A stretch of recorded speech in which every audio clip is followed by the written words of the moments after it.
Hey guys, Jason here. This afternoon we're going to be calibrating, or I should say recalibrating my own personal TV. I thought this would be a good opportunity to not only do it because it's been a while, but it's like, well, might as well do it live and let everybody kind of watch and ask questions and yeah, and kind of go through the journey with me. A little bit about the TV. It's about 2 years old. It's a 65, it's an LG 65C8 OLED. I recently moved it from out in the living room into the bedroom. In the living room, it wasn't getting a whole heck of a lot of use. I think I had about 80 hours on it. I originally calibrated the TV at about 10 hours. And if you guys have done calibration before, you know that it's really, really important to break the TV in and give it some time before you start hammering on it. There's certain things that are not going to hold up very well over those first initial couple hundred hours that are very critical. So things like the white balance, things like the color gamut, those things do shift, and those first couple hundred hours are critical. And I kind of wanted to show you guys that live. Again, the TV was calibrated brand new out of the box with about 10 hours on it. And I just checked just a moment ago, and it looks like we're up to 295 hours. So I've definitely put a lot more time on it since I moved it into the bedroom. By the way, guys, 65 inches in the bedroom, not being very far away from it's pretty awesome. I had a 55 before, and I didn't realize how much bigger the 65 was going to look, but wow, it's much bigger. So I highly recommend it if if you guys are in a situation to put that big of a TV in your house.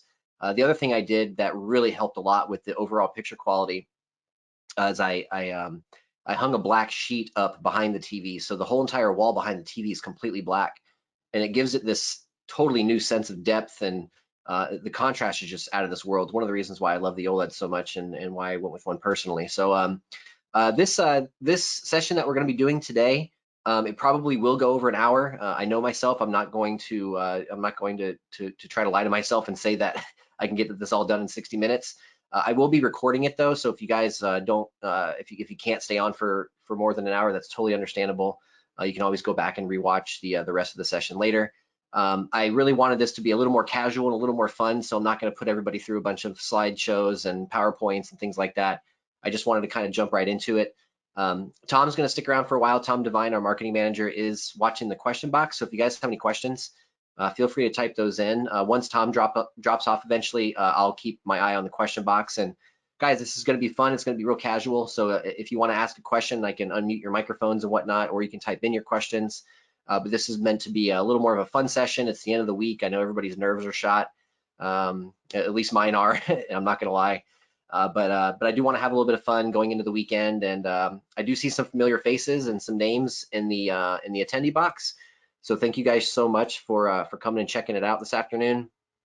Yeah, I see Kristen, Helson. Oh man, lots of friends. Jonathan, Joel.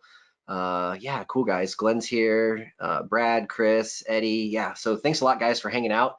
The first thing I need to do though is I need to kill some of these lights. I do have a bunch of lights on in the room, and I've got a window open so you guys can actually see me on this webcam. So bear with me for about 60 seconds or so. I'm gonna turn off my webcam. I'm gonna mute my microphone, close windows, turn off lights, and then I'll switch over to the webcam that's facing the television so you guys can see everything that I'm doing. You guys will be able to see the television. I've got a webcam aimed at it, and I've also got, I'll have my Calman screen. You guys might actually be able to see that now. So you guys can actually see everything that's going on. And again, don't be shy, ask questions. Use that hand raising tool if you need to. That's a good way for me to see it. Again, Tom's going to be here for at least the first little bit of it. So yeah, guys, let's have some fun. So hang tight. I'm going to mute myself and turn off my camera, and I'll be back in about 30 to 60 seconds, barring nothing terrible happens. Hold on, I'll be right back.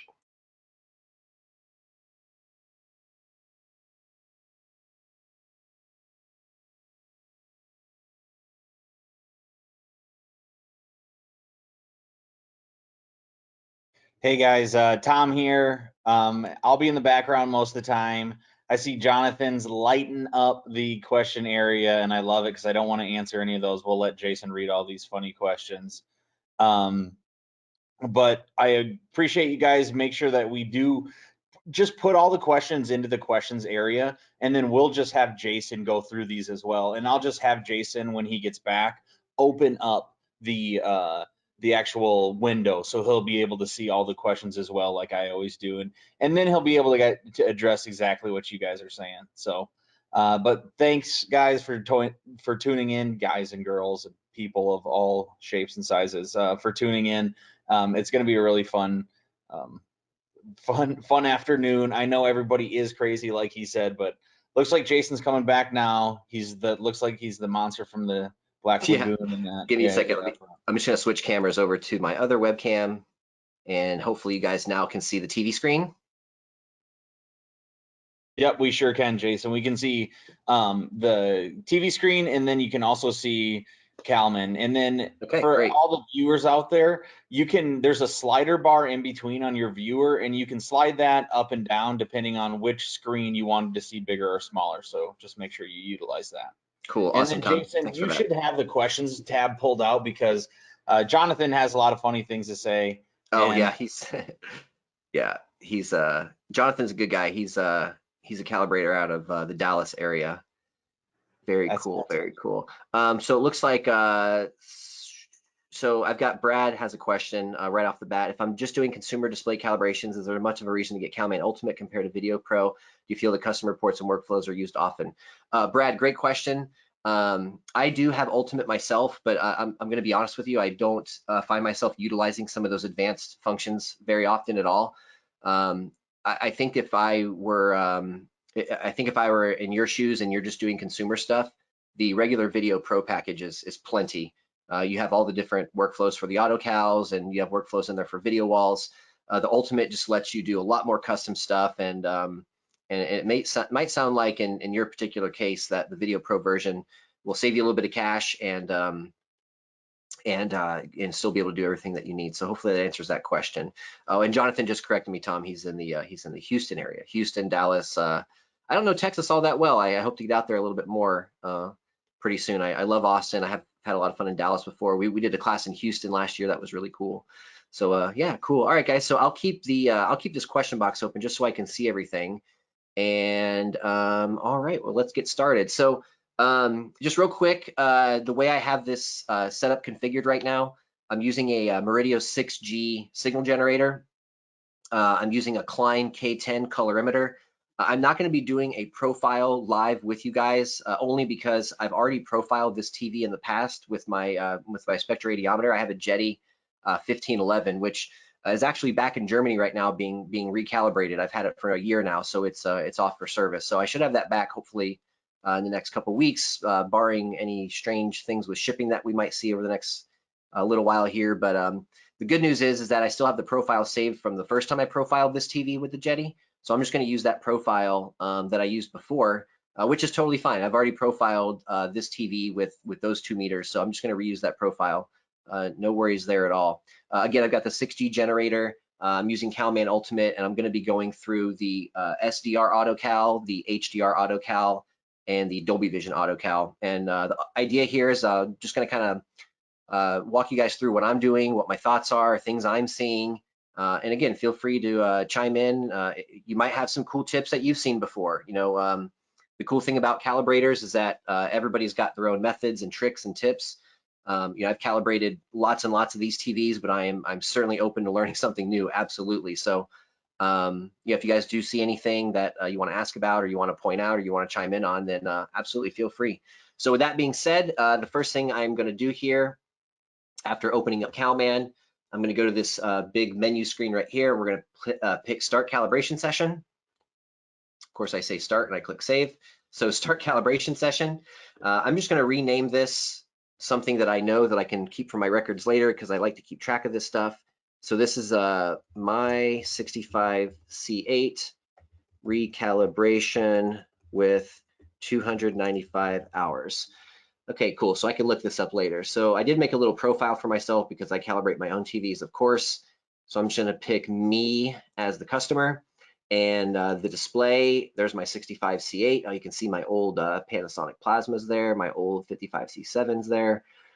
Cool. So I'm going to pick the 65C8, and we're going to jump straight into the LG AutoCal workflow. Now, if you're new to LG, or if you're new to this, a lot of people always ask me, how do I find the hours on the TV? How do I know there's 295 hours on it? There is an hours counter inside of these TVs.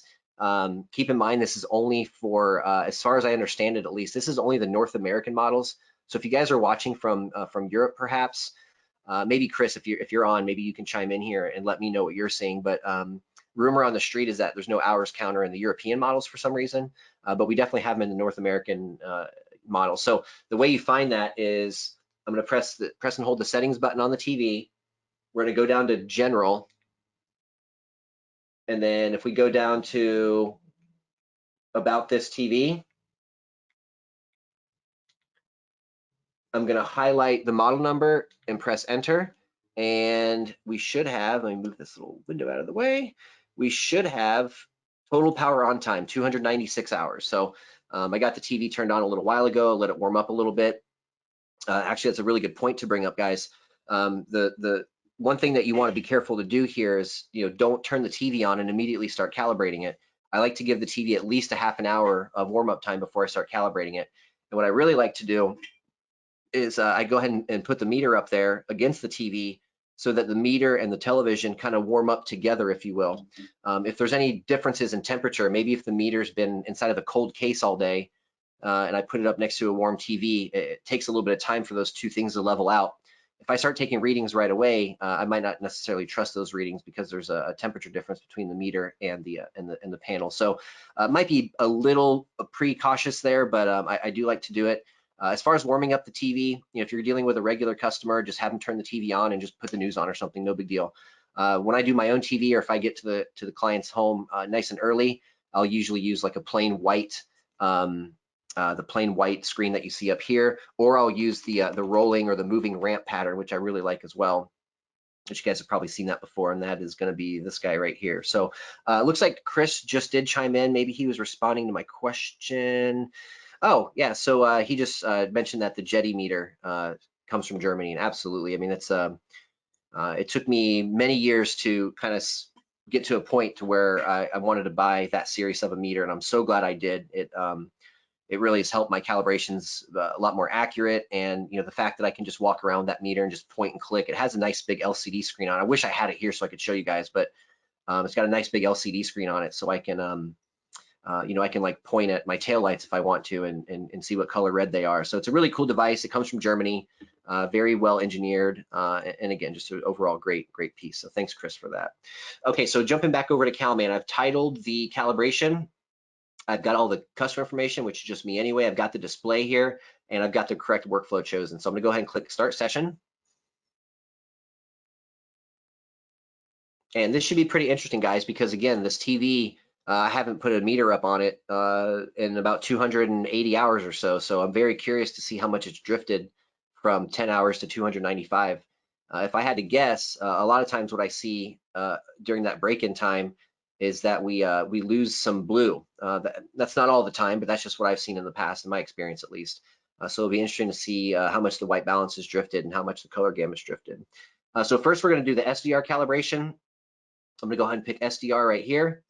Now my devices, my generator, my meter are already connected. I know that because I've got a green light right here. But if I needed to connect the meter and the generator, I would just click Find Meter, pick the right COM port, and let her rip from there. You guys have probably seen this many times, so I don't want to spend a lot of time on it. Same thing with the source. We're going to go find source, pick the Murideo, pick the 6G, and then we're all connected and we're all lit up here. Now, one thing that they do recommend, and I certainly recommend following any recommendations that you see here in CalMan. 99% of them are very good recommendations. I'll talk a little bit about some of the ones that I kind of stray from sometimes, but for the most part, every single recommendation they make in here is bang on. So they let you know over here that for an OLED that we should be using oh, Helson said that the volume's kind of low. Does anybody else have low volume? Should I sit closer to the mic? Tom, how do I sound to you? Ooh, maybe Tom dropped off. So okay, cool. So maybe Helson, maybe just crank up your volume a little bit, or maybe throw on some headphones because everybody else says the volume's pretty good. Okay, cool. So they do give us a recommendation here for our test patterns. We're going to want to use 10% Windows. So I do want to jump into the Murideo generator settings really quick and make sure that no, you're good, Helson. No worries, man. I want to jump into the generator settings here and just make sure that the generator is ready to rock and roll for SDR. So I'm going to click this Open Settings Panel button. I could also go here. Either way, this panel is going to open up. Now my window size, we're going to go ahead and change that to 10% Windows. That's what's best for OLED. We're going to make sure the resolution is 1080p. and I'll just pick 1080p 24. It doesn't really matter what frame rate you pick. I'm just kind of a creature of habit, and that's what I tend to always pick. So we're gonna go 1080p 24. I'm gonna keep the color format at 444. The bit depth is gonna be 8, of course, because we're talking standard definition. And of course, we'll keep the HDR off because we're doing SDR. And that's really all you have to do, guys, to get the generator ready to go. 1080p, whatever frame rate you want. I like to go 444 on the chroma. You don't have to do 444. In fact, if this in a live environment, what you would really want to do is mimic the source as close as you can. So, if you do have a Blu-ray player as your source and that's 444, then you want to set your generator 444. I have most of my stuff set to 444 anyway, so I'm going to go ahead and stick with that. HDR is going to be off, of course, and that's really all I have to do here. So I'm going to close this window. I do want to show you in the meter that I've got the Klein chosen here. The OLED for the meter mode is not necessarily that important to pick right here because I am using a profile. Now, if you notice, you'll see if I open up my my meter profile tab, I profile every TV I work on. Every single customer I work on, I make a profile for them. So you can kind of see here all the different profiles I have stored in CalMan right now. If I look around here, I'll find somewhere is my 65C8. So that's the profile that I made the last time I calibrated this TV. Now for the display, we do need to connect directly to the display because this is going to be an auto cal. So first thing I'm going to do is click Find Display. I'm going to make sure that it's LG, and I want to make sure that it's a 2018 Alpha 9. Their model numbers are listed here: C8, E8, G8, W8. I'm going to go ahead and pick C8, and I need the IP address of the TV. So how am I going to find that? I'm going to go into the TV settings. We're going to go to the network settings, and I'm going to choose Wi-Fi. Oop, just kidding. I am hardwired. I forgot I hardwired this one. So we're going to go here, and I've got my IP address right here. So it is 192 dot, oops, 192.168. I seem to not be able to type today for some reason. 192.168. Oh my gosh, what is going on here? 192.168.86.30. Now, as I said, I'm hardwired to this TV with Ethernet, but you don't have to be. In fact, all their testing that they've done with CalMan and in the labs and whatnot has all been with Wi-Fi. So don't be afraid to use Wi-Fi. I use it all the time.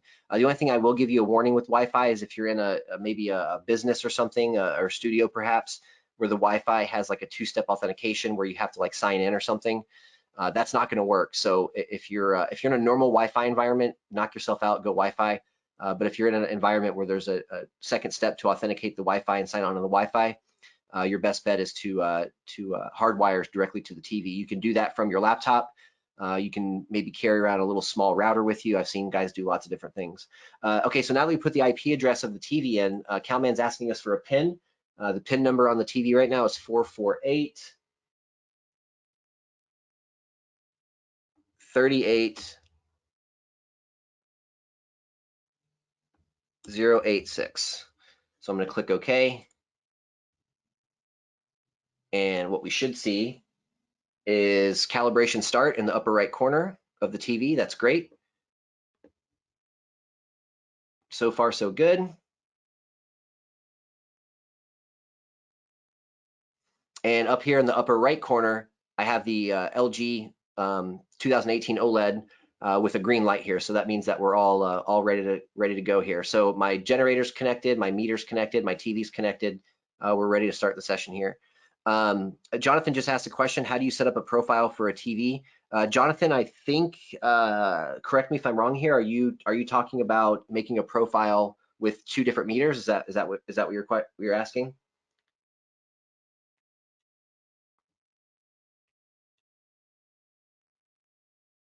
I selected a TV profile. I did? I'm not sure. Let's talk offline. I'm not sure exactly what you're referring to right now, but we can get through it. No big deal. Now, what you guys will notice right now, the TV defaulted into a cinema picture mode. And what you may have noticed is that the picture got really dark. So I listen to a ton of music, and I use Tidal, and I play CDs and that kind of thing. And being an OLED, one thing I'm nervous about is burn-in, just like the rest of us are with OLED. So I just make it a habit, and I've shared this little trick with lots of my own private customers. But if you're going to have a lot of text on the screen and you're worried about burn-in and things like that, I use the cinema mode, and I'll crank the OLED light all the way down, and I'll crank the contrast down really, really low.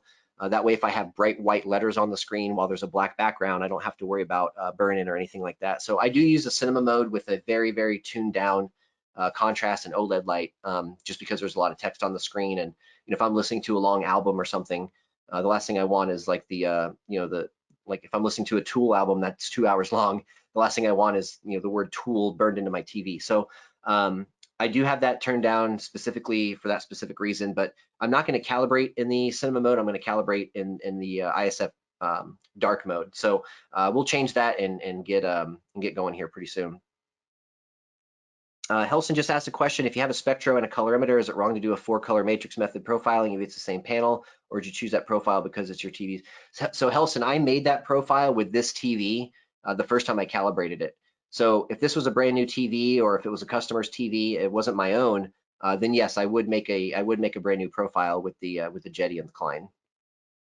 Okay, Jonathan, so that was the profile you were talking about. Yeah. So Jonathan, that profile populated because I've made that profile in the past.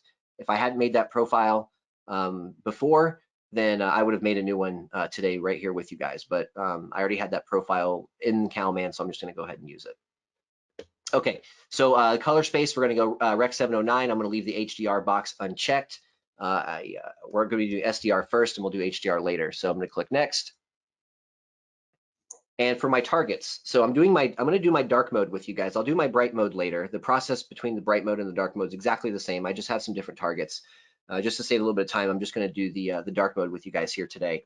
So I've got to pick my targets for the dark mode. So we're definitely going to be D65 for the white point. We're going to be Rec 709 for the color space, and we're going to go with 1886 for the gamma. 1886 is kind of the latest standard for gamma for SDR.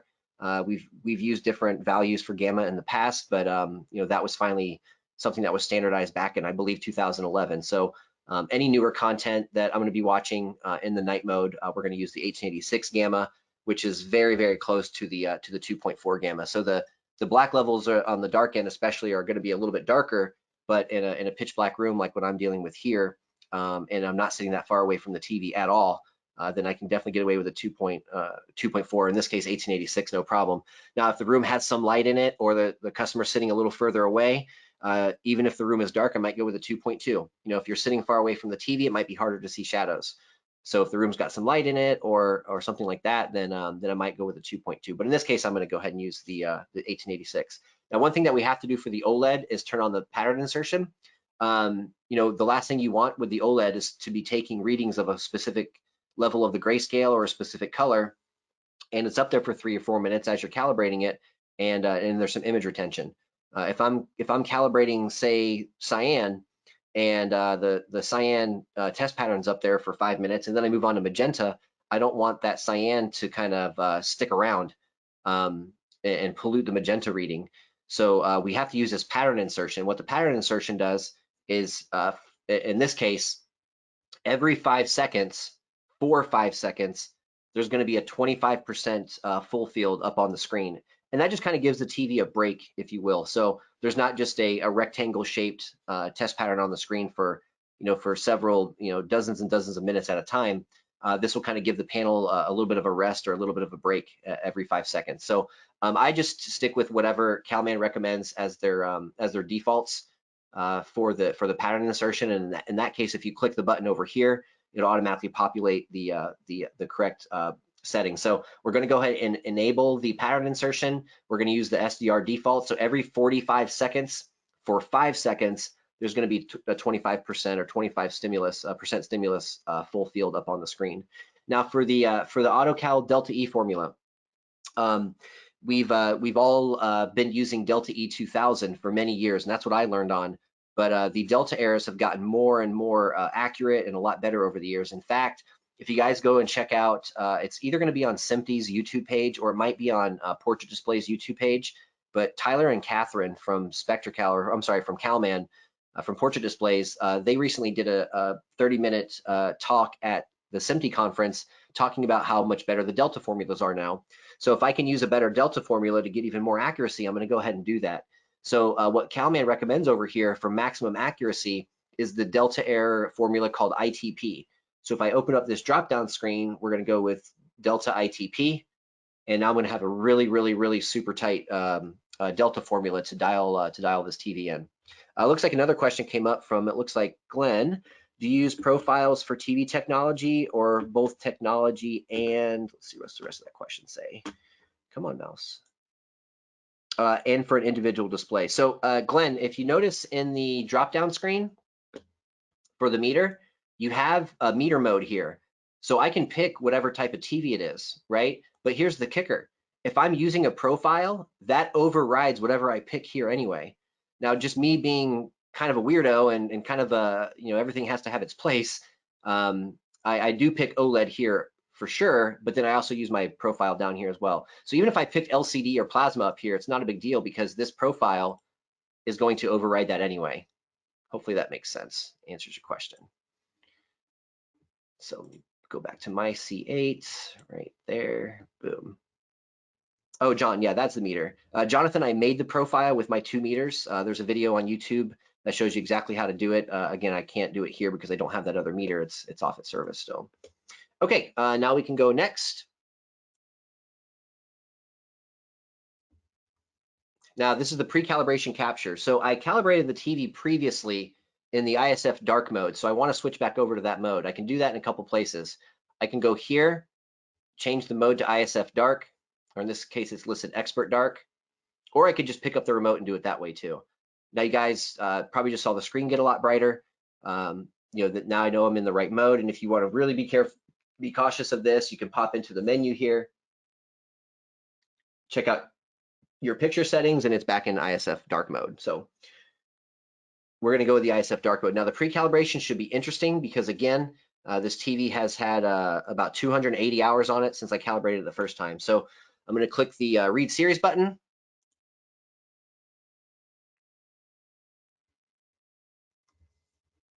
And let's see how she's doing. And I might want to turn that down. That might be loud for you guys.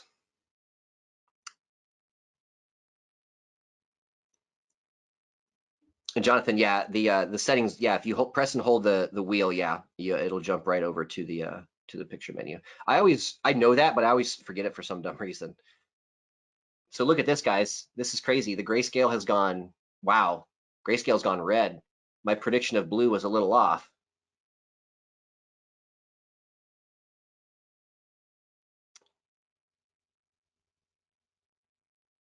So you guys can see where the TV has drift. Looks like we might have a color space issue going on here. You can see where green is at least close to its target, but check out blue, magenta, and red. After we do a reset on this picture mode, that hopefully will tighten up. But the grayscale is really my big concern right here. You guys can see where it has drifted a lot. So this just goes to show you that if you calibrate a TV brand new out of the box, especially in OLED, it will drift in the first couple hundred hours. So you have to really encourage your customers and make sure they understand that. I mean, don't get me wrong, guys. If you want to calibrate the TV brand new out of the box for that customer, go ahead and do it. But make sure you schedule a follow-up visit. 30 or 60 days later. Let a couple hundred hours burn on that TV, and then by that time everything kind of settles down and you're good to go from there. So we have the pre-calibration view right here. We don't need to spend a lot of time here. This is just telling us how screwed up things are. So now we can move on. All right, so select picture mode, expert dark. We're going to calibrate the dark mode. And I do need to do a reset on that mode. So we're going to click reset.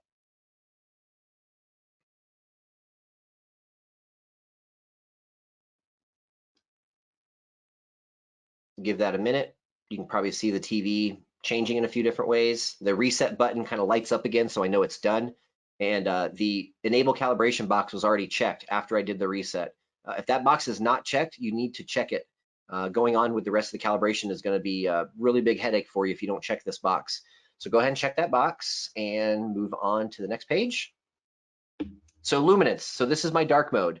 It's a very big TV in a very dark room. And I don't want it to be painful to watch TV when I'm watching at night, especially if I'm watching a bright show. I love South Park and Family Guy and stuff like that. So I don't want those cartoons to be super bright when I'm trying to watch at night. So I'm gonna go a little conservative here. I'm probably gonna aim for about 150 nits or so. I know 100 is the standard for SDR, but again, this is not a studio environment. I'm not 6 inches away from a 30-inch screen. I'm about 8 feet away from a 65-inch screen. So I'm going to go I'm going to keep it a little conservative. I don't want to go too bright, but I'm not going to go all the way down to that 100 nit, standard that a lot of studios live and breathe by. So this is pretty cool. You can do this a couple ways. I'm just going to click the continuous read button, and then I can pop over here to the OLED light control. And as soon as we start taking readings here, I can lower this down. Now I'm aiming for, I'm going to be aiming for about 150 at the end. So I'm actually going to aim a little higher. I'm going to aim about 160, 165, 170 maybe, because once I get all this blue out of the grayscale, because remember I did reset the picture mode. So once I get all the blue out of the grayscale and once I get everything dialed in, that luminance is going to naturally kind of drop on its own anyway. So let me get it a little bit lower, maybe till about like 160 or so, 165 maybe. And that should be a pretty good starting point. Again, if that's not bright enough for me at the end, or if it's too dark for some reason, I can always go back and readjust that later, no big deal. Okay, so now that I'm happy with my luminance, I'm going to continue on to the next page. And this is going to be the grayscale. Now this is an auto cal thing, so this is going to be a one button push. I do have to pick a couple of things that I need to keep in mind. So if you guys are new to auto cal, what you may notice right now is that this auto cal button, which is normally grayed out, that is available. So I'm going to go ahead and click the auto cal button. Now there's a couple of options I have here for active grayscale points. I can do SDR at 26 points from level 16 all the way up to 255. I can do this at 20 points. There's a 20-point option in here somewhere. I'm gonna stick with that 26 point, 16 to 255. You know, I want to be able to calibrate those levels that are over 235. Again, the 235 is the legal limit for video, but you may have some things that are bright that live above 235. One of my favorite examples is like if you're watching a football game and you look at the home team jerseys and there's the sun's lighting up the jersey a certain way, there might actually be some detail up there. So if it's there, I want to see it. So I'm going to go ahead and do the grayscale all the way out to level 255 here. Now the delta E target, that's my threshold for my error. So the lower the number, the lower the error. When we get underneath a delta error of 1, that's considered studio accuracy or basically perfect. So I like to go a little bit more aggressive. I like to do a 0.5. That I think satisfies my perfectionist that I have in me, but also I'm kind of beating up the TV a little bit to see if it actually can do a 0.5 on the delta error, and I'm very confident that this TV can. So I'm going to use the 16 to 235 for my targets, and I'm going to use a delta target of 0.5. Now I've already clicked the auto cal button. I've set my parameters here, so I'm just going to click OK.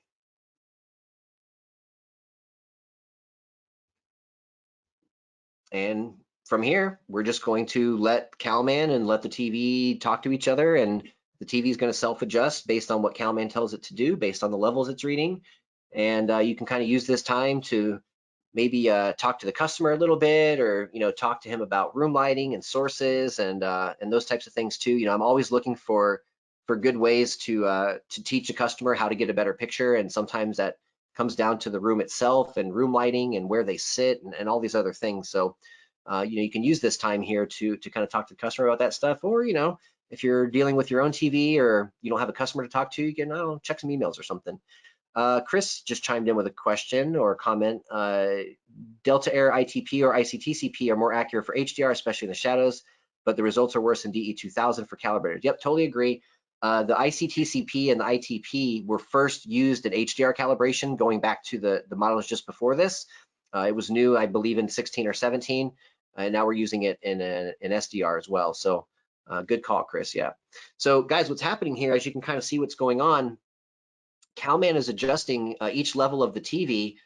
Starting off, it reads the bright level first, 100, and then it reads a couple of levels in between.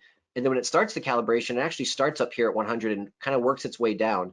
So this graph is showing us the EOTF, or the gamma curve.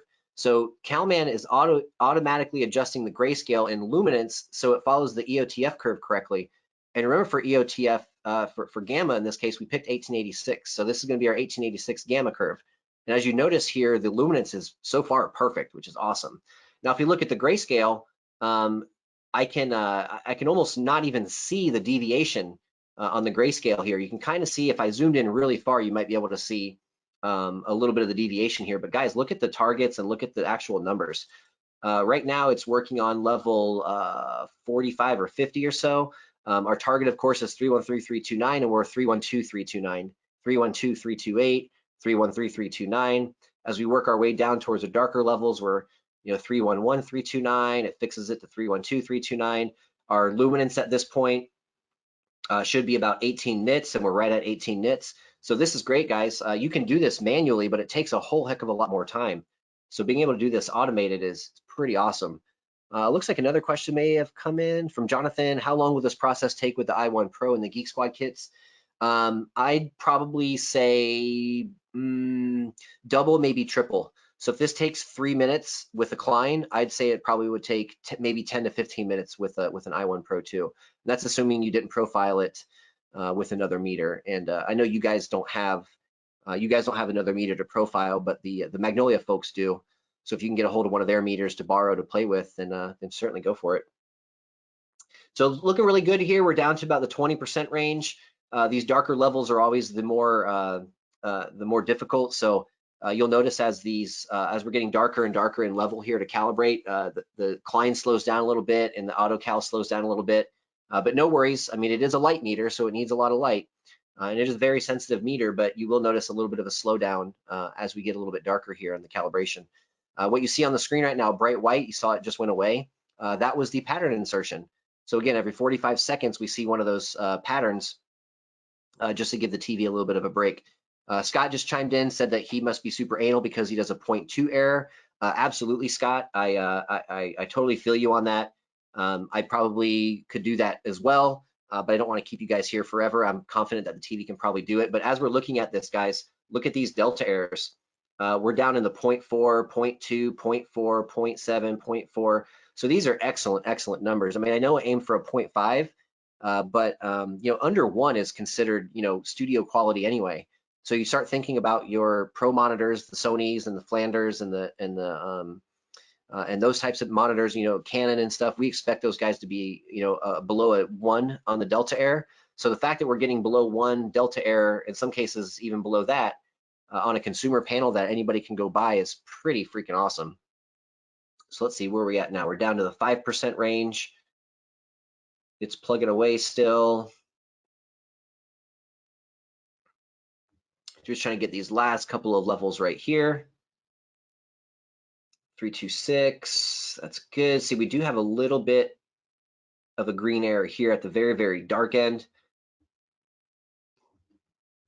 Now, what I'm hearing about the 2020 models, I haven't seen one yet, of course. They have not been released yet. I think pricing was actually just announced the other day. One thing that's interesting about these TVs versus the new models, the new models, you can actually go in and retweak the grayscale if you're not happy with the AutoCal. Unfortunately, I can't do that on this TV. It doesn't have that capability. So going on to the 2020 models, and I'm assuming after that, if you have a little bit of a green error right here, you can go in and manually kind of tone that down and maybe add a click of blue or something to get rid of that green error. But it is at level 7 and level 10. They're very dark levels. If I pull up a grayscale pattern and I don't see it with my own eyes, I'm not going to lose any sleep over it. And plus, it's only out by a teeny tiny bit. I mean, the goal is 329 and we're at 330 and 331. So we're talking 1/1000s, 2/1000s, no big deal. Ken just had a question. Let's see what he says. So what do you do if the display calibration DEITP levels are above the target level? You could lower the target, Scott, or Ken rather, I'm sorry. You could lower it and try to go even lower. So if I set it to a 0.5 and we're hitting like 0.7, I might set it to a 0.2 and that might get us to 0.4 or 0.5. So you could always lower the target if you want to. You have to remember too that CalMan is programmed to also do this efficiently, so that if it starts seeing like these 0.4s and 0.5s and 0.6s, it's going to move on to the next level. But if you set the target to be a little bit lower, it'll sit there and plug away at it longer and longer and longer until it gets as close as it can. So you can see here, guys, 150 readings that took a little over 6 minutes. So again, if I was using a slower meter like an i1 Pro 2, I'd probably schedule this for maybe 15, maybe even 20 minutes to be safe. But guys, look at this. I mean, the grayscale, the luminance is bang on. I can't even see a gray line, which is freaking awesome. My grayscale here is, I mean, perfect basically. I don't see any bumps in any color. It's a nice straight flat line. Even if I zoom in, zooming in, by the way, if you don't know how to do this, this is kind of helpful sometimes. We're going to right click on the graph. We're going to click properties.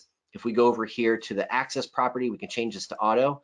Auto is going to rescale the graph based on your biggest error. In this case, we didn't have any big errors, so it scaled to 4 is the maximum and -4 is the minimum. So even zooming in that fine, you can see that it's still a very, very consistent straight line. And the further you zoom out, of course, that line's just going to get flatter and flatter. But if you zoom way far out, now you're -40 to 40, then it looks like a nice flat line. So, you know, if you zoom in on this, don't freak out if it's a little bumpy, because remember, you're looking at a teeny tiny little window. So these little deviations right here, you'll never, ever see them in the picture. And if you really get picky, you can go down here and start looking at your numbers. You've got your targets for X and Y, your target for luminance, and then the delta formula, the delta values down there. So if I look at my target, we're aiming for, you know, 3127, which we round up to 313, and then 329. The TV actually calibrated in this case to 314344. I'm not exactly thrilled to see this. That's a lot of green, but also at the same time, it's at level 2.3, which is super, super, super dark. Again, if I don't see any green in the dark part of the grayscale, when I visually look at a grayscale pattern, if I don't see any dark green when I watch a movie or pop in a horror movie and there's some dark scenes and whatnot, if I don't see it, I'm not going to lose sleep over it. Now, again, this is consumer stuff, guys. If I'm working in a studio environment, my tune's a little different. I am going to go for a much tighter tolerance. I'm going to go for much more accuracy in a studio environment because, you know, those environments call for that much accuracy. But in a normal home, in a consumer TV, in a situation like this, as long as I don't see it with my eyes, I don't lose any sleep after it. Glenn, after the auto cal grayscale, do you visually recheck black level, white level, the 6G? I found a need to increase brightness and maybe decrease contrast. Absolutely, Glenn. The CalMan Auto Cal is not going to do things like sharpness and brightness and contrast for you. In theory, if you pick a gamma curve and then do the Auto Cal and the luminance levels are all correct, technically brightness and contrast shouldn't have to be touched at all. But in reality, I've seen the same thing that it sounds like you're seeing, to where I typically have to bump up the brightness maybe like a click or two, and maybe decrease the contrast if there's any color shift or anything. But I'm finding myself bumping up the brightness a click or two. I'm not finding myself having to decrease the contrast much, but if you are, I mean, trust your eyes and trust your test patterns. If your test pattern says that white's got a little blue in it, or it looks a little color shifted, or maybe it looks like it's about to clip, then absolutely turn it down a couple clicks and no big deal. Always, always, always double check. So guys, there we go. In 6.5 minutes or so, the grayscale is bang on. I mean, that's phenomenal. Okay, now we're going to go on to the 3D LUT calibration, the lookup table. This is a little bit different than what you may have seen in the past when it comes to calibrating the color gamut manually. You know, normally in a normal situation where you don't have the capability of doing the lookup tables, you might have a color management system where you have controls over red, green, blue, cyan, magenta, yellow, and you manually manipulate these things in. And that's great for getting, you know, at least one level of that color calibrated. So if I'm looking at, say, green, for example, and here's my target, if I manually calibrate this TV, I can calibrate that green at 100% saturation or at 50% or at 25% or something in there. Now, I'm only going to be able to pick one level and calibrate that one level. So the problem is if I calibrate 100% green and 80% green and 60 and 40 and 20% green are a little over or a little undersaturated, there's really not much I can do about that. I have to kind of pick and choose my battles here. But with the lookup capabilities that this TV has, you know, it's going to take as many readings as I want to make the lookup table. And when we do this method, we end up with a really, really, really tight color gamut. So I don't want to keep you guys here forever. So we have a choice to make. I'm going to click the Auto Cal button. Now, when we come down here for the lookup table settings for the calibration type, we can pick how many points we want to do or how much time we want to spend. And there are a couple of presets we can pick from here too. I really like the lightning lookup table. It's 101 readings. For TVs like this, it's usually plenty. You know, if you want to go crazy with it, you can go with a point-based. In fact, if I remember correctly, when I did this TV the first time, I think I did a 3,500 point lookup table, which definitely satisfied my my OCD. I remember the graphs being excellent afterwards, but I do remember it taking about 90 minutes or so, even with decline. So I'm not gonna torture you guys and make you guys sit here that long just for the lookup table. So I'm gonna keep this pretty simple, and we're gonna pick the lightning lookup table. Now there's also a matrix lookup table, which just takes a really simple reading. It takes I think it just takes black, white, red, green, blue, if I'm not mistaken, and it makes the lookup table based on just those 4 or 5 points. But the lightning lookup table will at least read a bunch of patches like in between and stuff like that. So I'm gonna go a little more than the matrix, and in this case, we're gonna pick the lookup table for that's called lightning. And of course, the video range here is 16 to 235, so nothing to change there. And all I have to do here is click OK. Now we're gonna let Calman and the TV sort of talk to each other, and Calman is instructing the Murideo generator to put certain patches up on the screen. The meter is going to read those patches and store them in a memory. So after 101 readings, the Calman program is going to do some math and make some comparisons and tell the TV how to map this color gamut. It's pretty cool. You'll see here across the bottom of the screen, you'll see the different patches and stuff that Calman's reading as it's going through this process. But you know, it's a pretty fast meter. We're already about 20 readings in or so, so this shouldn't take too long.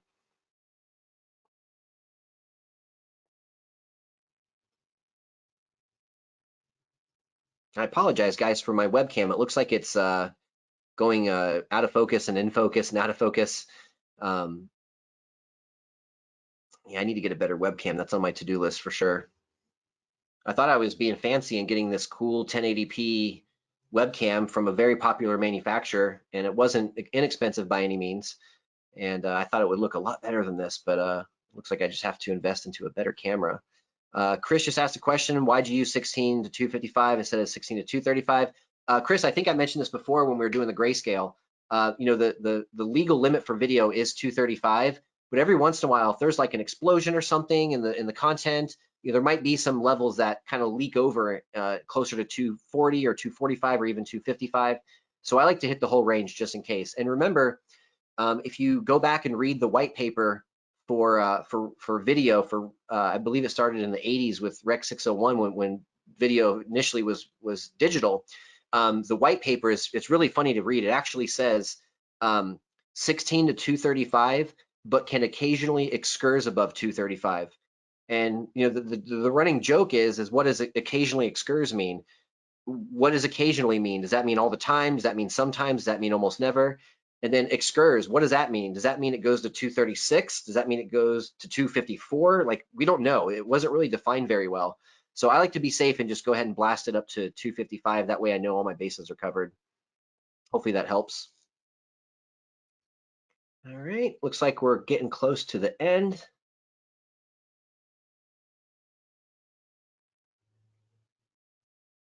Let's let it do its calculation.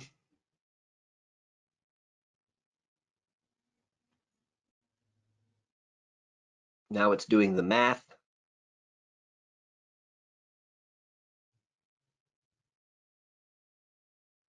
It looks like it's plotting it out to 20,007 different points. And let's see how it did.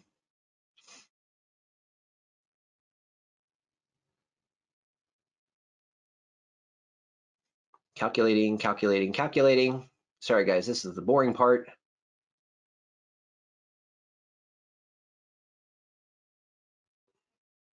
I'll tell you guys a calibration joke while I have you here. All right, ready? Why did the calibrator get fired? Anybody know? Anybody?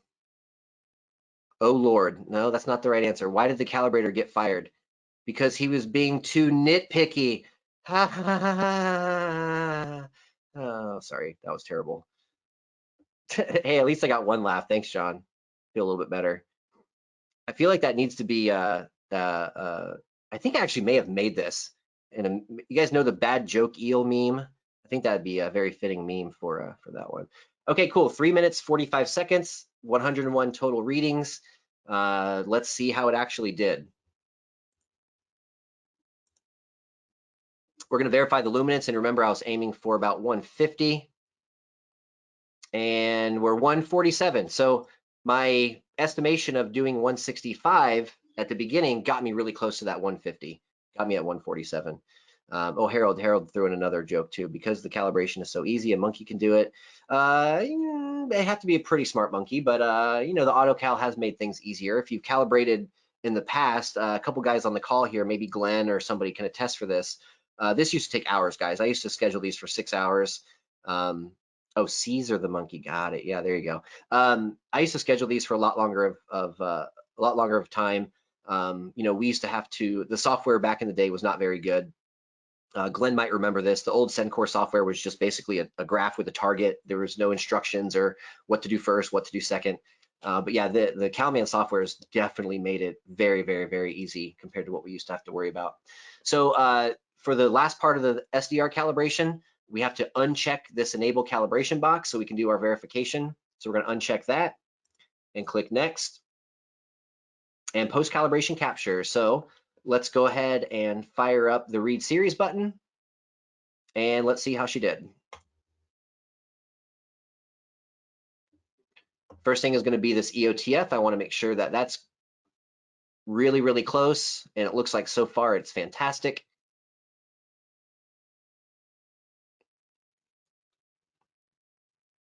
Wow, that's beautiful. Guys, look at the grayscale. It's super tight. Ooh. So my maximum delta error on the grayscale is a 1.2, but the average is a 0.5. That's phenomenal. Jonathan asked, did you white balance the meter beforehand? Jonathan, that's only something you have to do with certain meters. You do not have to do that with the Klein. Okay, so let's check out the color gamut.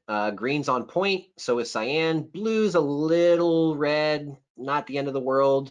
The delta error is still pretty low. It's a 3.1. My magenta's very good. My red's very good. Guys, I would say for less than an hour, and that's a lot of that with us kind of chit-chatting and stuff like that, in less than an hour, if those are my results, that is absolutely fantastic, especially for a consumer panel. Now, if this was a 2020 model, where I could go back in and manipulate some things afterwards, I probably would want to maybe try to, that little bit of a green bump right there at about 85%, that caught my eye. There's another little bump here at about 10% in green, that caught my eye. But unfortunately with the 2018 and the 19 models, once you do the AutoCal, the white balance menu is grayed out, the color management menu is grayed out, so you can't do anything about it. Now I could rerun the 1D lookup table for the grayscale and maybe the 3D lookup table for the color gamut, and maybe it would get a little bit tighter, but I don't want you guys to be sitting here for hours while I try to perfect this. I just want you to kind of see the process and see how it all goes. So, but otherwise, everything else looks great, guys. The maximum delta error is a 3.1, and that's with 100% saturated blue. I'm really curious to see the saturation sweeps from white out to blue, and see exactly how good we got here. So let's go here to next. I'm going to click on this button that says additional validation because I want to see the saturation sweeps and I want to see the color checker. So the color checker's first. The color checker is basically a torture test of the TV. The CalMan's going to spit out all of these patches. These are kind of standardized patches that you might see from oh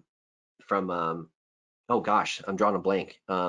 Pantone. So these might be standardized like Pantone colors. So you have this specific triplet for like a light blue sky or you know, foliage, or there's a bunch of different skin tones in here as well. There's a couple 100% saturation points. So CalMan's going to spit out all these different triplets, and the idea is that the TV measures and the triplets are correct. So let's do a read series here. White looks great. You'll notice it's going through here. It's reading the different levels of gray.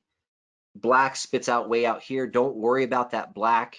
You know, it's an OLED, so it's no light. The meter just sees nothing and doesn't really know what to do, so it just spits out a value. It ends up being way out here in some cases. But as we're looking at our targets here, everything's at least touching, which is great. Now, what I do notice with these LGs, if you do get a little more picky when it comes to the lookup table for the color gamut, we just did the lightning lookup table at 101 points. If I did want to sit here for 90 minutes or so and do the 3,500 point lookup table, then yeah, I might have these much tighter. But again, I don't want to put you guys through that time wise. This yellow is kind of poking out a little bit. There's a little couple orange patches right here. The magenta is just a little out, the blue is a little out, but overall, guys, the maximum delta error is a 3.6. It looks like that's still 100% blue. That's still our little problematic blue there. But everything else, our other errors are 3.1, 2.8. And remember, guys, too, like 3.0 or below is considered like invisible to most people's eyes. So even if you're at 2.8 or 3.1, you're going to be close enough. And is it really worth your time for another 30 minutes or so or something like that to run through the workflow again, just to go from a 3.1 to a 2.9? Maybe not. Again, if I'm in a studio and we're going for perfection, I wouldn't have done the lightning lookup table anyway. I probably would have done at least 1,000 points. I think the guys over at CalMan recommend 3,500 point minimum for studio monitors. So if I did go back and redo it with more points, I probably would make this a little bit tighter. But at the end of the day, guys, this is a consumer panel that anybody can go buy. With an average delta error of 1.6 and a maximum of 3, that is phenomenal. Okay, now we're going to check the sweeps. I'm curious about the blue here in particular. Let's see how it does. Would a studio use this panel? Jonathan, that's a great question. They would as their proofing monitor. They would have one of these next to their pro monitor just to compare and make sure that things looked correct on a consumer monitor. There's a couple of major studios that use LG OLEDs very, very regularly as their client. They call them a client monitor. Wow, look at blue. That's interesting. So 100% saturated blue, it's a little undersaturated. We see that because the dots, on the inside of the square. But we also notice that blue is, leaning towards red. So that 100% saturated blue is actually a little purplish. But look at the rest of blue. The rest of blue is pretty much bang on. 20, 40, 60, 80% are pretty much bang on. Now, the question you might ask yourself here, if I'm doing this manually and I calibrate this 80% blue instead of 100, I might not be able to ever get everything here correct. I might have to make a sacrifice. So if I fix this blue, it might screw up these 4. If these 4 blues are okay, it might screw up this one. So what's the lesser of 2 evils here? Do I deal with this 100% blue being a little bit off, or do I ruin the middle points of blue? Now here's a $1 million question. Here's how you know how to answer this question. If any audio guys are on the call, I know John, I know you're an audio guy. Would you rather have the middle okay or the extremes? He says, have 4 and lose 1. I totally agree. The middle is more important, guys. That's where most of the content lives. There's not that many cases where you'll see 100% blue on the screen. Maybe there's some football team that's very, very saturated blue, or maybe there's, I don't know, maybe there's some flower on planet Earth or something. But if this one is fixed and it screws up these other 4, it's not worth it. So this is actually okay. I'm happy with this. Now, if we look at red, 20 and 40, 60 is a little undersaturated, 80 and 100 are bang on. Yellow looks really good. It kind of does this little bit of a curve right here, but nothing to worry about. We're still in the box. Green is perfect. I mean, that's beautiful. So is cyan. That's great as well. Magenta, the hue is just a little bit off on a couple of these levels, but guys, again, this is a consumer panel. This is fantastic. So there's our saturation sweeps, and that's it for SDR. That's the SDR night mode, okay? Jonathan says you're going to have far more extreme red than you would extreme blue, I think is what he's saying. Yep, I would agree with that too. We see a lot more red than we do blue in a lot of cases. I mean, anytime you see an explosion or anything with fire or anything with red has a lot to do with skin tones too. So yeah, I agree with you there. I think you'll see a lot more 100% saturated red than you would blue. So cool. All right, so guys, that's the SDR nighttime calibration. Now, the way CalMan works, I like to give my customers a before and after performance report for every single mode that I do. But if I go in CalMan right here and I click Calibrate Next Mode, it's not going to save any of the data from this mode. So I want to save this mode and get the report before I move on to the next one. So I'm going to click Save and Report. We've got my title up here, my 65 C8 recalibration with 295 hours. And I'm going to start session and save session and view report. Now, because we used the AutoCal workflow, we're going to use this calibration report as our report. Now, I know a lot of guys, if you do manual calibration, you probably use the ISF report because you use the ISF workflow, but we didn't use the ISF workflow here because we did the AutoCal. So we're going to use the calibration report for this. Looks like Glenn said something. We can go into CMS and correct red and yellow a little bit. Glenn, you will be able to do that on the 2020 models, but you cannot do that on this model or the 2019 model. When you do this AutoCal on these models, your white balance menu and your color management menu are now grayed out. So I cannot go in now and retouch this up. The only way I can touch this up is to go through the workflow one more time and make my deltas a little bit lower and maybe read more patches. It's about all I could do. But if this was next year in a 2020 model, absolutely. I could go into the CMS menu and I can maybe touch up that blue a little bit, see if it helps, maybe touch up the magenta a little bit, see if it helps. So good call though, good thinking. So here's the report, guys. Here's the before. We knew it was kind of a mess. The grayscale had gone really, really red over time, which was very interesting. The colors were all a little bit off. We all knew that stuff. Here's the after. The grayscale is nice and flat. The EOTF is perfect. Our color gamut is pretty much bang on. This is a fantastic calibration. Now, the last thing I'm going to do before I move on to HDR is I'm going to manually check the things I need to check, such as brightness and contrast and sharpness. Turn off all the noise reduction, turn off all the motion processing, all of those things. So real quick here, I'm going to pull up manually a ISF brightness pattern. Now I'm going to go ahead and say this now. You're probably not going to see anything very good on the screen here, but we'll see. Here's the brightness pattern. And according to this webcam, which as we know is not a very good webcam, it looks like everything is dark. But what I'm seeing with my own eyes, I can easily see up to about level 18. Guys, give me 1 second. I'm going to walk over to the TV and bump up the brightness a click or two and see what happens. Give me 5 seconds.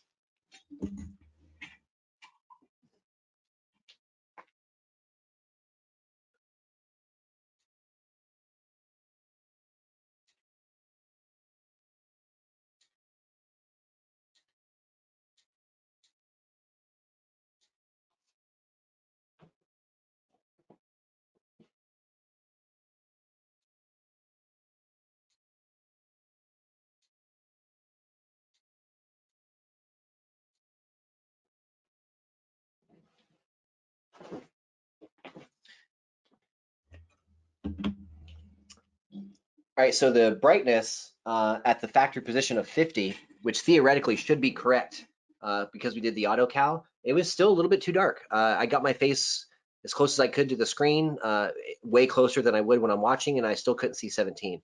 When I brought it up to 51, it was still just not quite there, and then all of a sudden 52, I could see it. Now on this TV, if I go to 53, I don't know if you'll see this or not on camera, but if I go to 53 on this TV, no, you can't see it on camera, but 53 turns the background kind of a dark gray. So the background goes from perfect black at 50, 51, 52 to a dark gray at 53. So I would not want to risk ruining the black levels of this OLED by going to 53. I'm going to go to 52. Now, in this case, it worked out because at 52, I can see number 17 and the background is still black. But if there was any lights on in this room and I had to go a little bit more aggressive, you have to think about what's the lesser of two evils. Do I ruin the black levels of the OLED, or do I sacrifice box number 17 to the to the black level to the black level gods, if you will? In this case, I don't want to ruin the black levels of the OLED. So if that were the case, I would go ahead and sacrifice number 17 to preserve the blacks. That just means that we're not going to see that very, very, very, very, very darkest shadow, but at least the blacks are still black and they don't look washed out. Now, if there's light in the room, maybe I've got a window open and I'm combating room light, then absolutely, I probably would go to like 53 or 54. But in this case, with the room being dark and I only watch this TV at night, I'm going to go ahead and leave it at 52. I don't want to risk ruining the black levels on the OLED. Now, let's just take a quick peek at the contrast pattern. And just looking at it from here, visually, it actually looks fantastic. I can see all the way up to box about 253. There's no obvious color shift. There's no clipping going on. Everything actually looks really, really good here at the factory position. I believe that's at 85. So I'm going to leave that one alone. Glenn had another question maybe or something to add. This may vary with different gamma selections for caliber. Absolutely, Glenn. If we pick 2.2 as our gamma target instead of 1886, yeah, you're right. We might, with the black levels probably would have been a little bit lighter, and we probably would have seen them without having to readjust the brightness. That's a good call. Now, if I'm in a pitch black room, a total cave where there is zero ambient light, and I'm sitting 6 inches away from the screen, 50 or 51 on the brightness may actually be correct, but that's not reality. Reality is I'm in a bedroom. The wall behind the TV is black, but the walls next to the TV are white.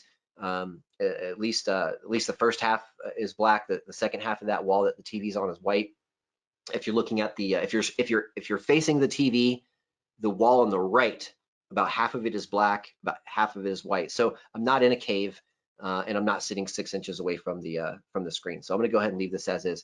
Ken's got to go. That's okay, Ken. Thank you so much. Again, the recording will be up, so you can watch the rest of it later if you want to. No big deal. Okay, so let me check one more thing. That's going to be the aspect ratio and the sharpness. It's in ISF dark, so those should be correct by default anyway, but I always like to look to be safe. You're better safe than sorry when you talk about this stuff. So there's my ISF geometry pattern. It looks like the overscan's actually on. So let's kill that.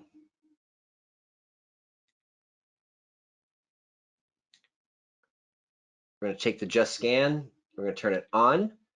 You guys maybe have seen that little adjustment in the TV. See how it zooms out just a little bit? I'm looking over here, and I'm looking over here at these arrows. You can see I can see the tips of the arrows now, and everything looks fine. As far as the sharpness goes, this TV,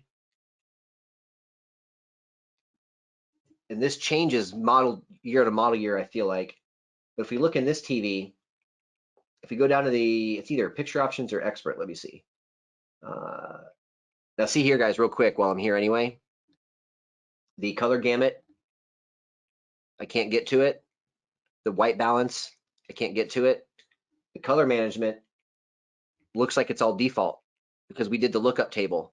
So the one good thing about this is if your customer accidentally resets the TV, it's going to go back to those factory settings, which is great. You don't have to recalibrate the TV if the customer resets it. You're going to have to put in your brightness level again and maybe your sharpness level again, but you're not going to have to recalibrate everything. Your default now is the calibrated setting. So let's go back into picture options.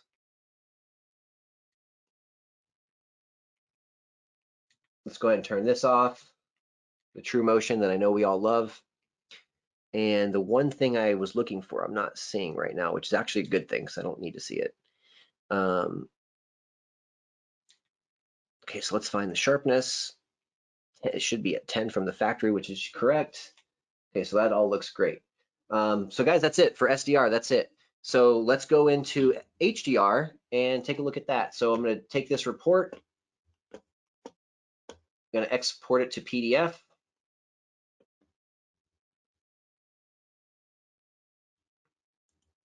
Come on.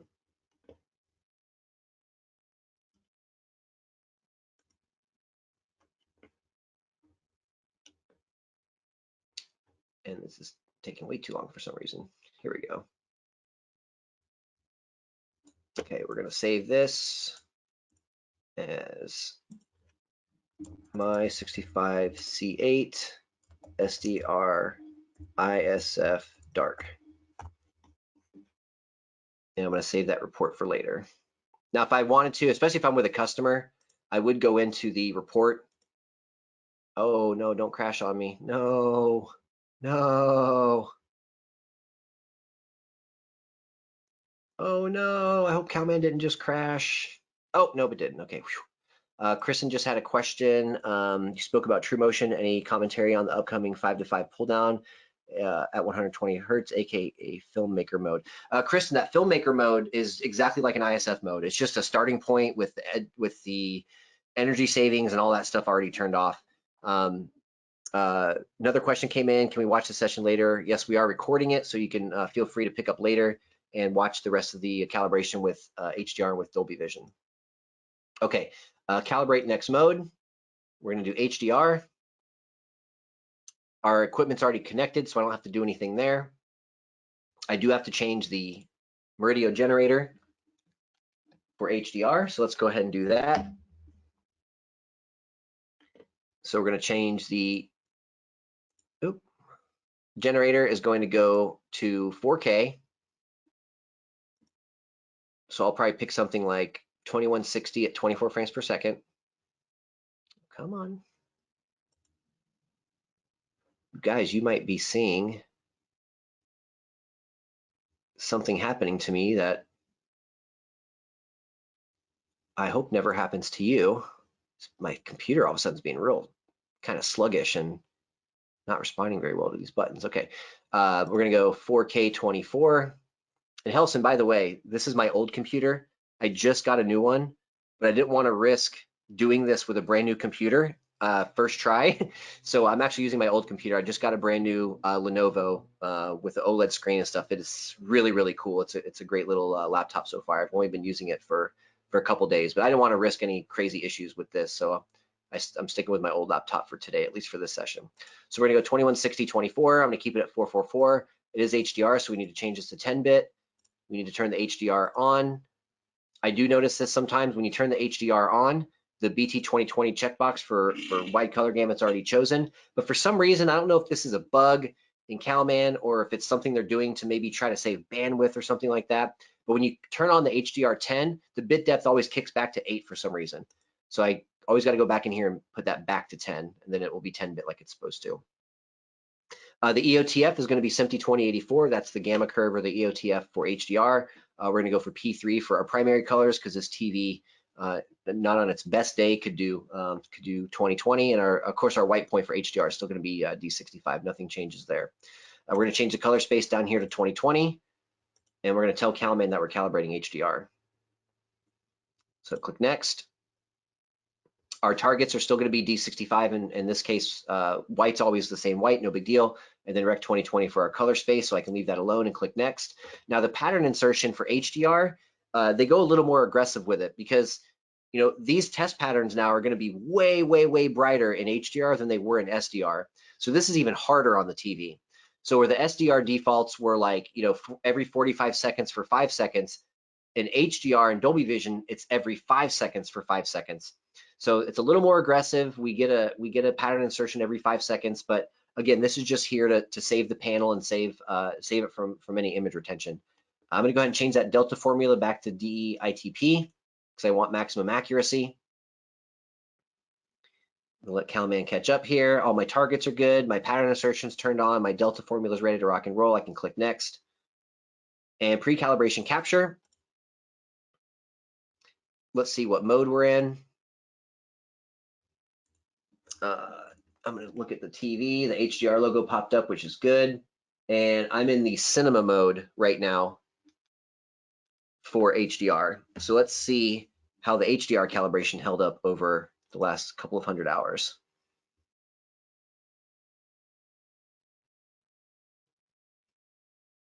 Ooh, 730 nits, not bad. Not bad at all. I see a lot of these in the high 600s, low 700s. 730 is pretty good. I had one time that was like 790. It's like, ooh, nice, good one.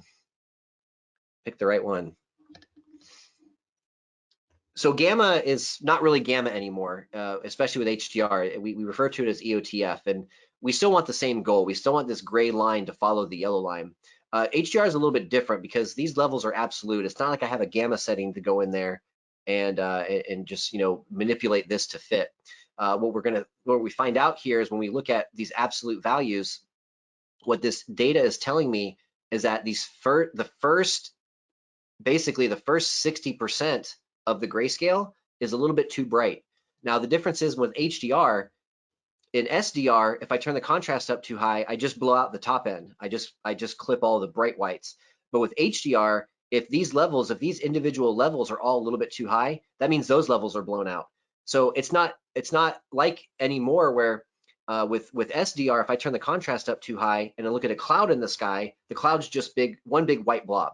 But if I'm in HDR and I'm looking at a guy in a white shirt, not nearly as bright as a cloud, if that white shirt's at say 40 or 50%, the white shirt's going to be blown out. So guys, this is not good. We're going to have blowouts in the dark and the middle of the grayscale, which is pretty much the worst parts to do it. So when we run the auto cal here, hopefully this gray line tightens up, and I think it will. Another question came in, Ray, I'm going to have to leave. How can I get the recording? Ray, I'm going to send everybody a recording afterwards, so don't worry, you don't have to do anything. Thanks for hanging out for a little while. Okay, the color gamut, again, all over the place. This is to be expected. This is, this is out of the box, if you will, or factory settings, if you will. Red's a little oversaturated, green's a little yellow, cyan's a little undersaturated, blue's a little purple, which is interesting because it was an SDR as well. Magenta's a little red, a little oversaturated, so a little bit going on here. The grayscale, not only are the levels at the beginning and the middle a little bit too bright, but we're also a little bit too red. So hopefully with the auto cal here, we'll be able to tighten all this stuff up. So we're going to change this over to HDR Cinema. That's the mode I'm going to calibrate.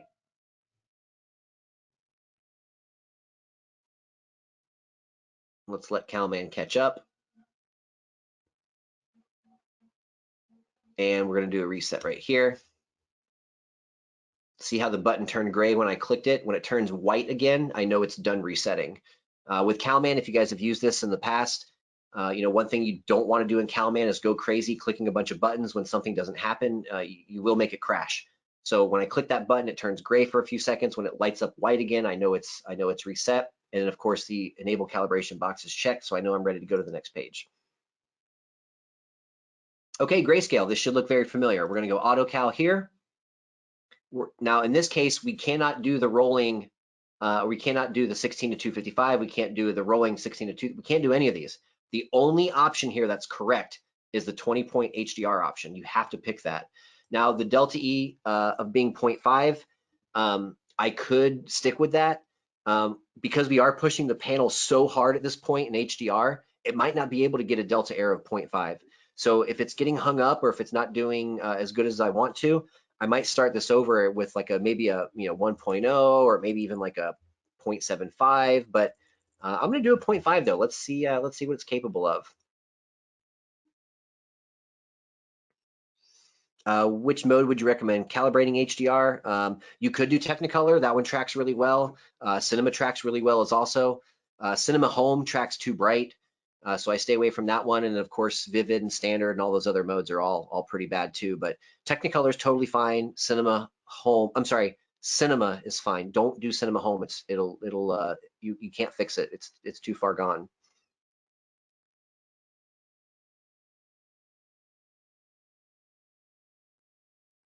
So CalMan's going through. It's working on 100% right now. You can see that the deltas are dropping. It's nice and flat right here. Now it's going to move on and start reading other levels.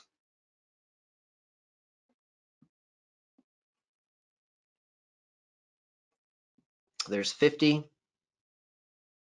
And I'm not sure. This would probably be a good question for the guys over at CalMan, maybe one of the engineers or something. But in manual calibration, we've always taught and always practiced working your way from the top down to the bottom. So the bright level, then these levels, and then the mid levels, and the low levels. So we always started bright and worked our way to dark. But for some reason in CalMan AutoCal, it does 100, and then it jumps to 50, and then it jumps somewhere down here. It does a couple of points, and then it goes from bright to dark. And I'm not sure the reasoning behind that. Maybe that's just the way it's programmed, or maybe there's some specific technical reason why it has to do it like that. I don't know. I just find it interesting. But either way, I mean, I'm not worried about it. It's going to do what it's supposed to do anyway. I just find it interesting that it does a couple of in-between levels before it starts going from dark to bright, or bright to dark rather. Jonathan says he thinks that it's stress testing the panel. Maybe having 100% up there and then 90% and then 80%. Maybe they're also trying to avoid, making those test patterns just all really, really bright for an extended period of time. Maybe it's to protect for image retention. That certainly could be it. Good question though.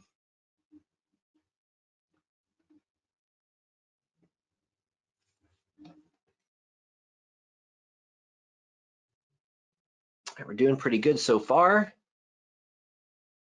Our luminance is tracking really well, at least the points that it's done so far. Now you can see that it did 100 and 50 and 25 and 75. Now it's going back to 90 and working its way down.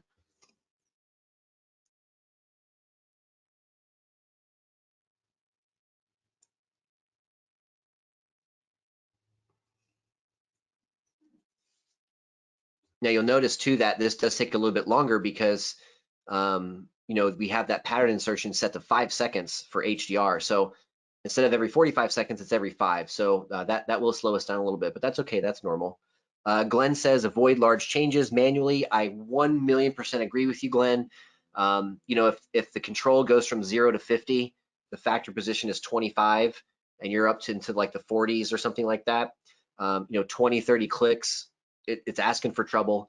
You know, try to avoid, if you can, any very, very big adjustments. Now, I do see, I did a Christie projector recently, Glenn, that had, it was granular down to 100 clicks. So going 40 clicks in that case wasn't a big deal. But some TVs only give you like 0 to 10. So you go 2 clicks and it's way too much, you know?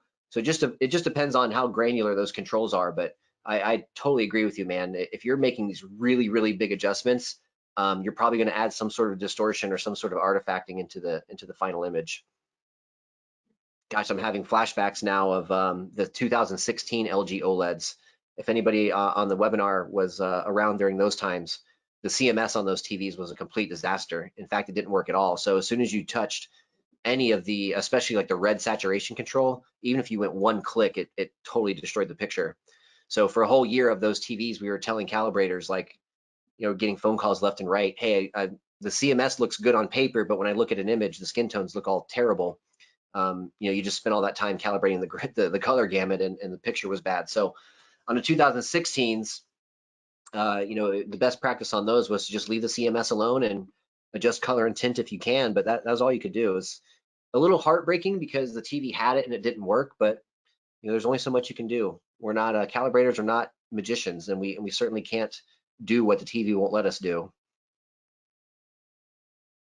And I thought if enough of us complained to LG during that year, they might do a firmware update and fix it, and they didn't, unfortunately. But the good news is that when they did the 2017 models, it was a non-issue, and of course, 2018s and 19s have all been fixed as well.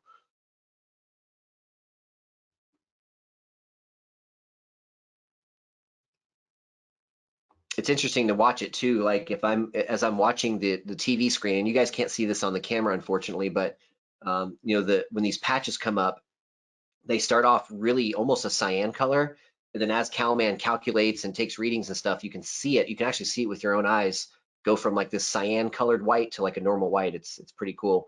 And of course, you can see it happening in the data and these charts here at the bottom as well.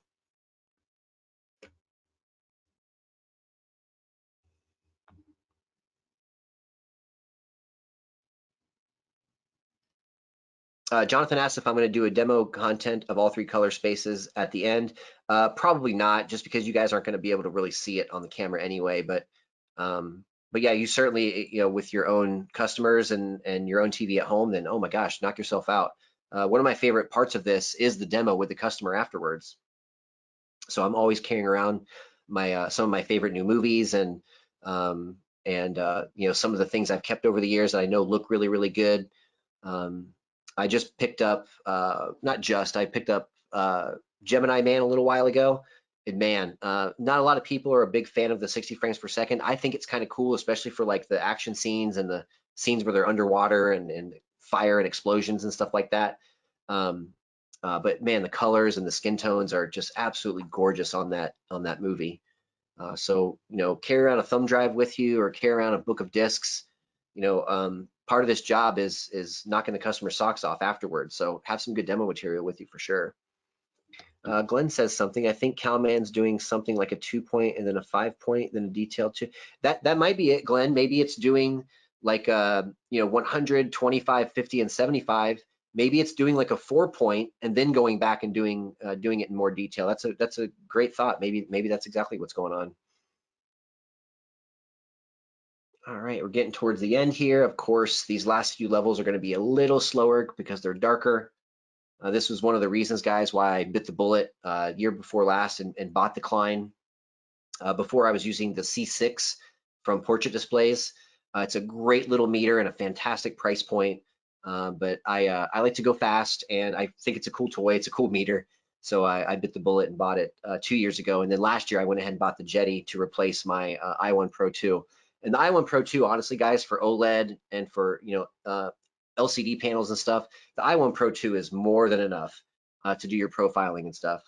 Where the i1 Pro 2 has a really hard time is with laser-based projectors. The optical bandwidth of the i1 Pro 2 is about 10 nanometers, and we're looking at lasers that are like 5 nanometers. So using the i1 Pro 2 to profile a laser projector wasn't quite accurate enough for what I like to see. Jonathan asked the price point of the Klein. Retail price, Jonathan, on the Klein is $7,000.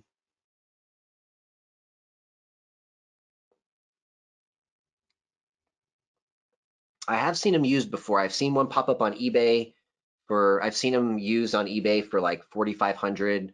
I've heard other calibrators selling theirs used for about $5,000. Honestly, if you can pick up a used one for like $4,000 or 3,500, that'd be a really smoking deal. Anything under 5, I think, would be a fantastic deal. Especially a lot of calibrators that I know, especially take really good care of their equipment. It's always in its case. There's no nicks on it, no dings on it, and most calibrators I know take very good care of their equipment. So the used market is a great place to look for this stuff. You could always send it back to Klein to have the firmware updated and have it recalibrated if you want to. But remember, if you're using like an i1 Pro 2 or a Jetty like I have to profile the Klein, then you don't ever have to send it back into Klein to be recalibrated, because you're essentially calibrating it every time you use it. K10 and original i1 from Helson, same exact situation, man.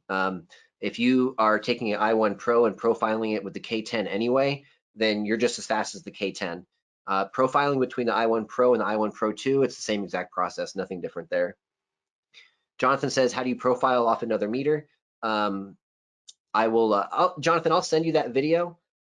It's really easy to do. I think you might just be maybe overthinking it a little bit. But it's really easy to do. You basically have both meters up on the screen. You go into the meter profile underneath the meter tab up here in CalMan, tells you exactly what to do, walks you exactly through it. So you put the first meter up, it takes 5 or 6 readings. You put the second meter up, it takes 5 or 6 readings, and then CalMan creates an offset so it knows the difference between the 2 meters, and then you can go ahead and put your i1 Pro 2 or your spectral meter back in its case. And that's what's funny about it, is I spent all that money on the Jetty, and all I really use it for is to profile the Klein, and it goes right back into its case anyway. I did try doing a calibration of a computer monitor with just the Jetty, and it took what should have taken 30 minutes, took like an hour and a half. So as accurate and as awesome as the Jetty is, it is ridiculously slow. So I wouldn't recommend doing it unless you just had a ton of time. I wouldn't recommend doing the whole calibration with the Jetty. But yeah, Glenn, you're exactly right. CalMan does have a YouTube video on how to make the profile. It's a really short 5-minute video. If you go onto YouTube and just type in like CalMan meter profiling, I'm sure it'll pop right up. All right, so it looks like the grayscale is just about done. That EOTF looks fantastic. I'm sure when we rerun it at the end, it's gonna be nice and tight. What's really awesome here, and I'm very proud of this TV, we have a maximum delta error. I shouldn't speak too soon because it's doing the last 2 levels right now, but as of right now, at least, a maximum delta error of 0.4, an average delta error of 0.2. So I thought I'd be torturing this TV by setting the delta to 0.5, and it actually did a little bit better. So that's awesome.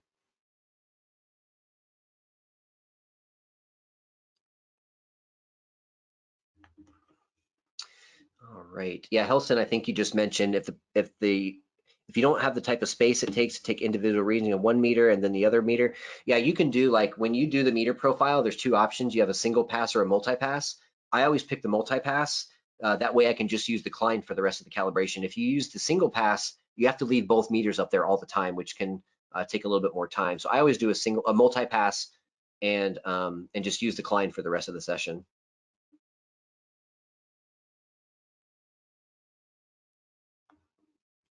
Okay, so it looks like we're just about done here.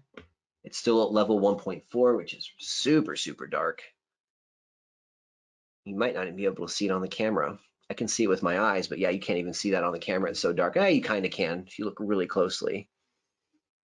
Also, too, of course, if your computer monitor you're looking at is calibrated, you should be able to see those dark levels. And let's see. Still plugging away at 1.4, it looks like. It's getting pretty close, 299,334. 320, 321, there we go. So again, the maximum delta error is at 0.4, the average is a 0.2. Guys, this is fantastic. Took about 12 and a half minutes, 164 readings. So again, if you're using an i1 Pro 2 to do this, Jonathan, I would triple that at least. So if it was 12 and a half minutes here, you'd probably be 45 minutes, maybe even an hour with your i1 Pro 2. Okay, that looks great. Let's go next. We're gonna go to the 3D lookup calibration for the color gamut. Now, guys, remember in SDR, we did the lightning lookup table. We could have also done, however many points we wanted, 1,000, 5,000. You can go up to 10,000 if you want to. With HDR, though, you can only do the matrix lookup table.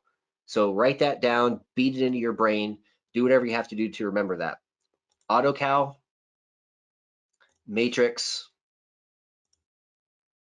and OK. And that's it, guys. You can only do the matrix lookup table with HDR. They might do more points with the 2020 models, but for C8s and 9s especially, only do a matrix lookup table for HDR.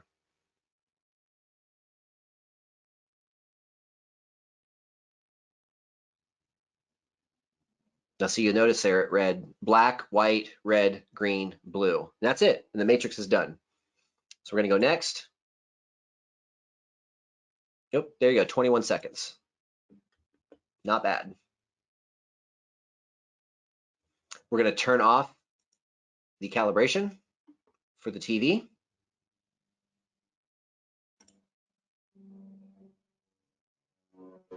And then we have the post-calibration capture. So I'm gonna go ahead and run this. And it looks like I think Glenn may have had something else to chime in there. Let's see what he says.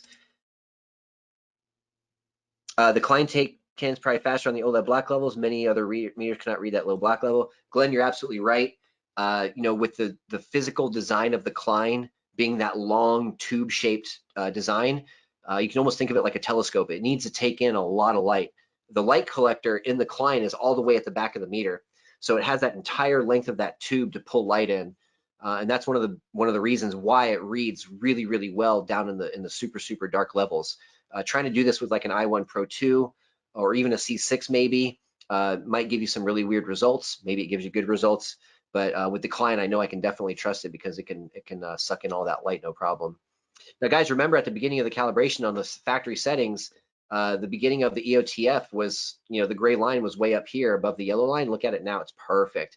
And then you have this nice little roll off right here where the tone mapping kicks in, which should be just over 700 nits or so. Yep, so right here.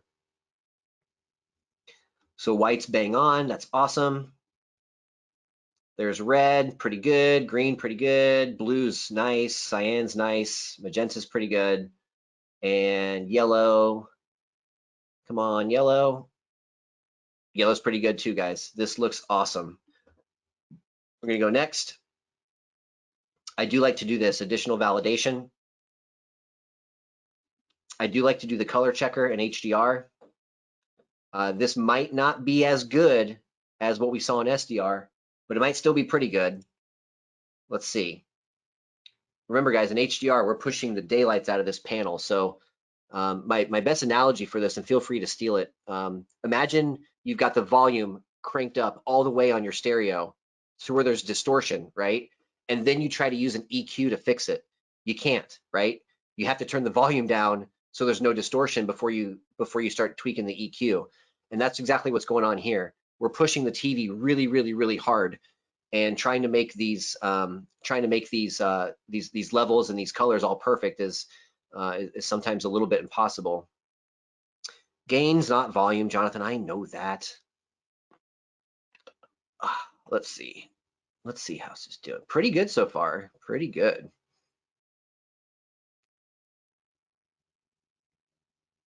There's our pattern insertion. Yeah, that cyan's a little off, but it's okay. Ooh, we had a pretty nasty error at green for some reason. Wonder what that was all about. You guys see this where this green poked up right here? Ooh, that's a delta error of 9. So green's here instead of here. That's really bizarre. And then here's that weird cyan. 100%, that's what it is. It's 100% green, it's 100% cyan. Those are way under for some reason. That's really strange. Let me run this again.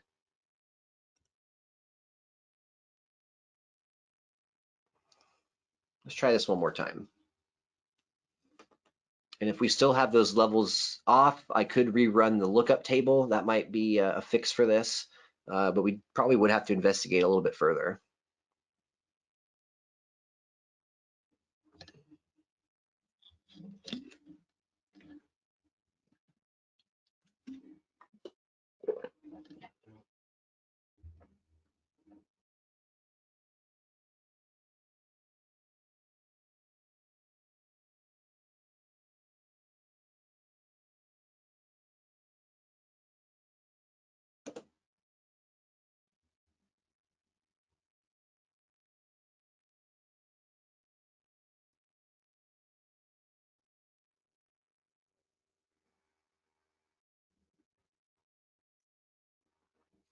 Here comes the cyan and green, and the next, that green, man, that is so weird.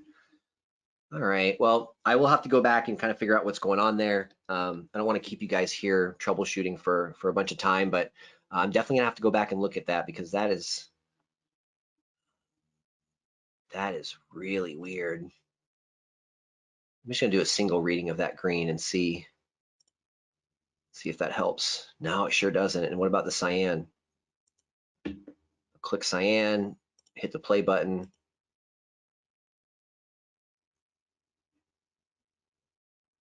And man, it is really, really undersaturated for some reason. So I'll come back to this a little bit later. I don't want you guys to have to sit here and watch me figure out how to troubleshoot this, but I will go back and try to fix that. It's weird because it actually looks okay on screen. It's nice and bright and it looks okay, but for some reason we're getting a really wacky reading. So let's see if that affects our saturation sweeps. Let's see here. This will be interesting to see.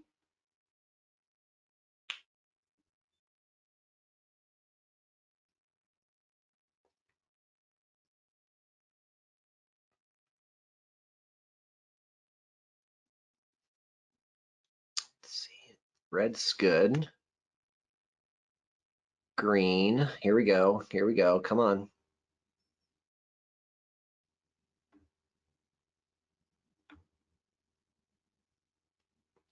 You know, maybe guys, maybe this TV just can't hit that P3 green. And it lands where see where it landed up here? It landed just past 80%.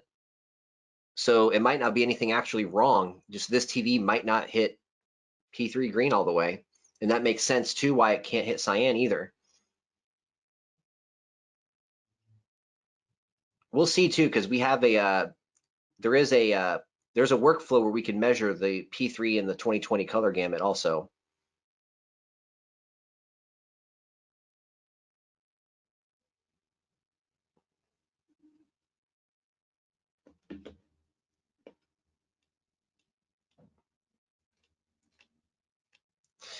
Okay, so there's our sweeps.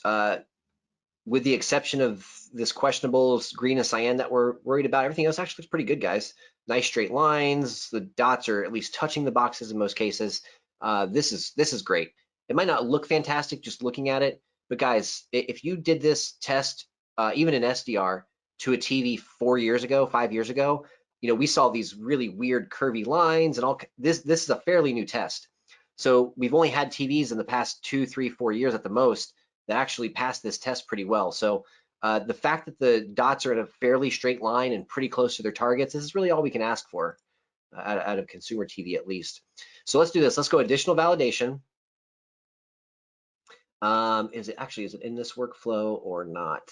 We may have to switch workflows. Okay, so I want to measure the overall color gamut coverage for P3 and for 2020. But first, I want to get the report for HDR.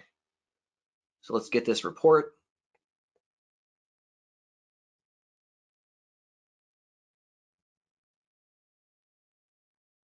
Helson asks a good question. How detrimental is that concerning the skin tones? I remember Joel mentioning in the first ISF class back in the 90s that green was the most undesirable error. Helson, you're exactly right. When you're talking grayscale, the worst thing you could do is have extra green in there. That can destroy skin tones. It can destroy everything. If you're watching hockey, the ice looks green. If you're watching Batman, the bat suit is like a dark green color. Really, really gross. But don't confuse the primary color of green with the green that makes the mix in the grayscale. If the green primary color is a little undersaturated or oversaturated, that might affect things like grass on a football field. But green in the grayscale, a totally different conversation. That can really screw up skin tones. You're exactly right in that case. Okay, so we're going to save session, view report. And we're going to continue to use that calibration report because we use the AutoCal workflow. And it should already default to that. Great. So just for good measure, I like to click generate report so I know my numbers show up. Again, the before we tracked a little bit too bright. The first half of the grayscale, the whites were not white. They were more of a purplish white.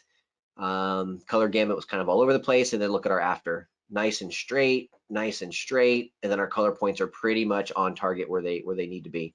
So there's the HDR, guys. That looks fantastic. Now in HDR, if you guys remember back in SDR, we went back afterwards and manually adjusted the brightness and the sharpness, and we looked at the contrast.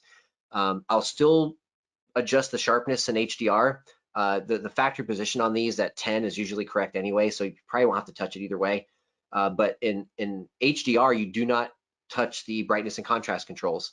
That will, if you raise the contrast, which I don't think you can anyway. I think it's at 100 in HDR. But if you lowered the contrast, now this gray line is going to track underneath the yellow line, which means that you just darken the entire mid-range of the grayscale. So you don't use contrast and brightness in HDR like you do in SDR. In fact, you just leave them alone altogether. So the only other thing I might do to this mode is go in and check the sharpness, turn off the motion enhancement, and make sure all the noise reduction and all those other things are turned off as well. So there's HDR. We're going to export that report to PDF.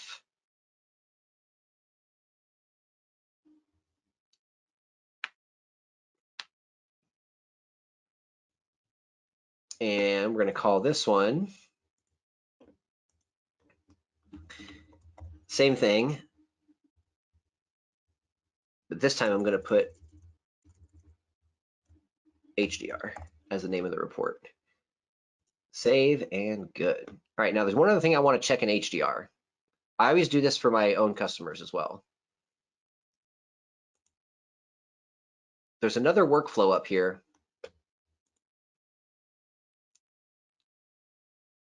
under analysis called HDR Toolkit. This is a bunch of tests for HDR.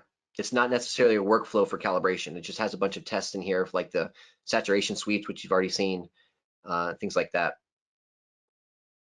Helson asks, with green aside, if you were at a crossroads, would you rather a blue error or a red error? I always choose blue, but correct me if I'm wrong. Helson, you're bang on, buddy. Blue is the color that we're least sensitive to. So it goes green and then red and then blue. So avoid green errors. If you can avoid red errors, if you have to error anywhere, error towards blue on grayscale, no big deal. So here's the HDR analysis toolkit workflow. Let's first, I want to check the gamut coverage of P3.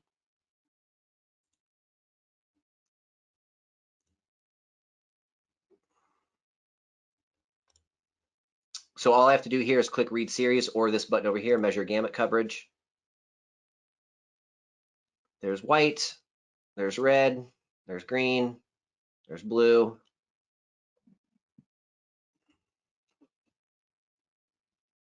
There's cyan, and there's magenta, and there's yellow. So we're at about 80, 90, or 88, 90% here of P3. I was honestly expecting this to be a little bit better. I'm not gonna lie, I was really hoping to be like in, at least 95, maybe even 97%. But we're not there, so that's okay. It's still 90, 88%.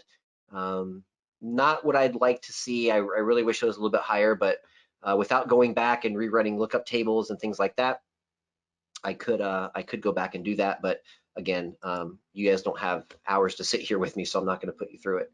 I also want to check the 2020 gamut coverage. This is probably going to be in the 60s or 70s, which is okay. Remember, this is 2020. This is a humongous color space, so I wouldn't expect it to get really anywhere close, but I still like to see the numbers. And I'm just dying for the day of being able to see a TV that actually does the whole 2020 color space. That'll be pretty awesome. Yeah, just like I said, 68, 80, 78, depending on the version of the CIE chart you look at. So again, not a big deal. I just wanted to see the numbers. Okay, now we're going to go back to the LG template, and we have to do the Dolby Vision. And the Dolby Vision, guys, is almost exactly like the HDR. Very, very similar.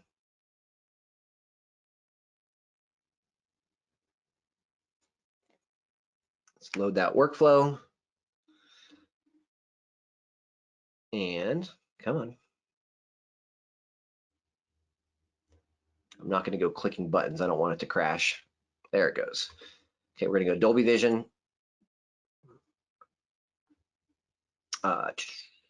Okay, we have to make sure of a couple things here. The dynamic tone mapping is turned off.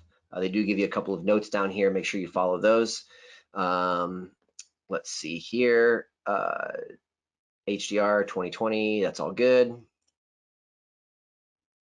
DCI P3, that's fine. This is just a validation page to make sure that the generator is able to get Dolby Vision to pop up on the screen. I have a black background and a white rectangle. That's what I'm seeing on the TV over here, so that's correct. If this comes up with a red background and a yellow rectangle in the middle, that means that the TV is not displaying Dolby Vision correctly, or the generator is not outputting it. So you have to go back and kind of see what's going on there and why it's doing it. But we're all good there. That's fine. Pattern insertion, we're going to leave that alone. 5, 5, and 25.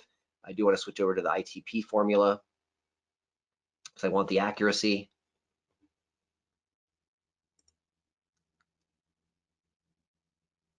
And let's do the pre-calibration in Dolby Vision.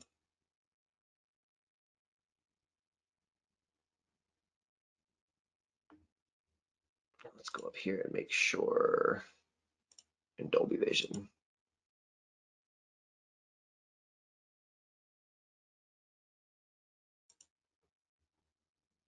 Okay, we got a Dolby Vision logo on the TV. Very good.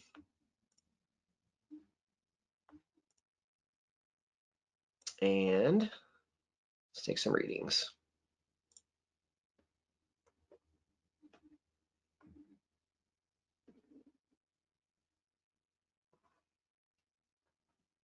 That's interesting. In Dolby Vision, we're 715 nits. In HDR, we were 733.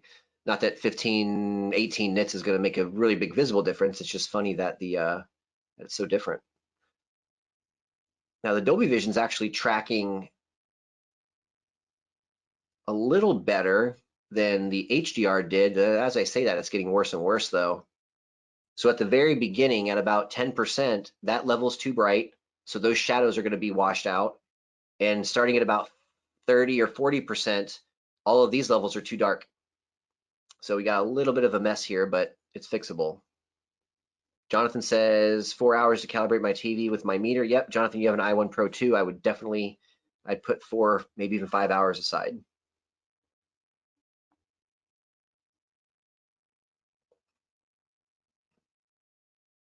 What gets really painful, Jonathan, on with that meter is reading the dark levels. It's like 5% and those like little 1.4% and stuff. That meter just really has a hard time reading those dark levels. Okay, so the grayscale is too red, the EOTF is off, the primary and secondary colors are off. This is common after a reset.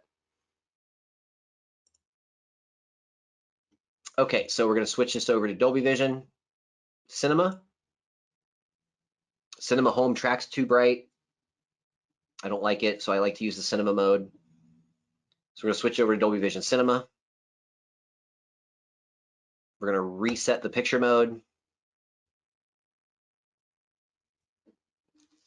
There's one reminder that CalMan gives you in here, switching the Dolby Vision mode in the generator between absolute and relative mode. Absolute mode, I think somebody just asked this actually. Yeah, Tom. With absolute versus relative. So absolute is the standard for Dolby Vision. So you're comparing the absolute set in stone values to what the TV can actually do. So if we're looking at Dolby Vision at 10,000 nits, this TV cannot come anywhere near that. It's 715 nits. So we take the readings with the absolute value to see how far off it is, and then CalMan knows how bright the TV is, so you have to put it back into a relative mode. So let's make sure we're in the right mode here. Let's put it back in relative, and we're ready to rock. So AutoCal, this all should look pretty familiar at this point. We're going to do 20-point HDR, and we're going to do it at a delta error of 0.5.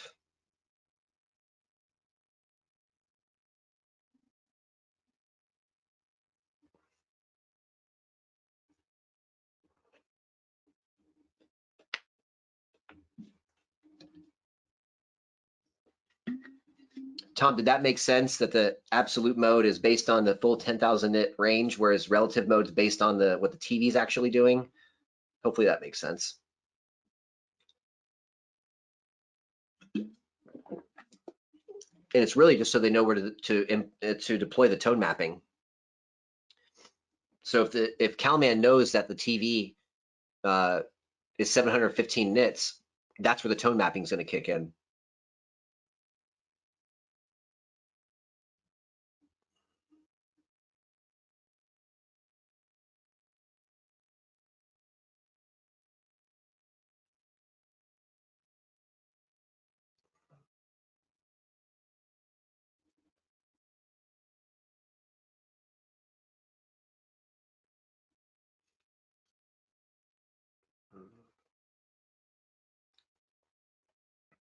While we're waiting for this, guys, I've been watching a few movies lately. We've been, at nighttime not really going out and doing anything, but I finally watched John Wick 3, so that completes the trilogy. So I bought all 3 of them. 3 was cool. I still think I like the first one the best, but 3 definitely had some cool stuff going on. What else did I get recently? Ford v Ferrari, that was awesome. I wouldn't put it up there as far as like reference quality video, but the movie itself was great. Sound was great. The audio, the cars racing and the rumbling and the crashes and stuff. The audio was fantastic. Let's see, what else did I get recently? I did buy Shape of the Water. I think that was a Black Friday like $10 4K disc deal. I haven't watched it yet though. I think I might actually watch it pretty soon. I heard it looked really good, but I also heard it was a very weird movie. But it'll be fun to watch. First Man, that was great. I bought that. Let's see, what else have I gotten new? Oh, I did finally buy. I was at Best Buy recently, and they had Dodgeball. It was in the $5 Blu-ray bin, so I made sure to pick that up. Of course, that's a funny movie. I'm waiting for that. I think it's either. And correct me if I'm wrong here, guys. If you know the right, it's either Apollo 11. I might be confusing it with the Tom Hanks movie, but it's either Apollo 11 or Apollo 13. But either way, it's old black and white film footage of the moon landing and stuff, and it's supposed to look fantastic. Tom says that First Man was kind of grainy. Yeah, it was definitely, and I think I know. Why they did that. Because it was kind of a timepiece, based in the '60s or whatever. A lot of times they'll do that on purpose. They'll add some extra grain just to make it look like old film. You notice that a lot in those Marvel shows, which they do just for like some sort of creative decision. But what I did notice, Tom, is that the brighter scenes in First Man weren't nearly as grainy. But I totally know where you're coming from especially with the darker scenes. I want to rewatch Ex Machina. I love that movie. I've only seen it once, but I bought the disc. I want to rewatch it. All these BBC things. I picked up Dynasties. It's about each episode's about a different pack or family of animals. That one looks really good. I did just recently watch I think it's called Earth at Night. It's on Netflix. It's a like 6-part series. They take these ultra uh, light sensitive cameras and they film these animals and stuff in their nighttime environments. And it's not that it's, you know, super awesome looking video, but the fact that they're getting these images in the dark is really what's impressive about it. If you get a chance, watch the making of. I think Jonathan, I think you and I were talking about this recently, but watch the making of it, man. The cameras these guys are using and where they have to go to get these shots is just it's really cool.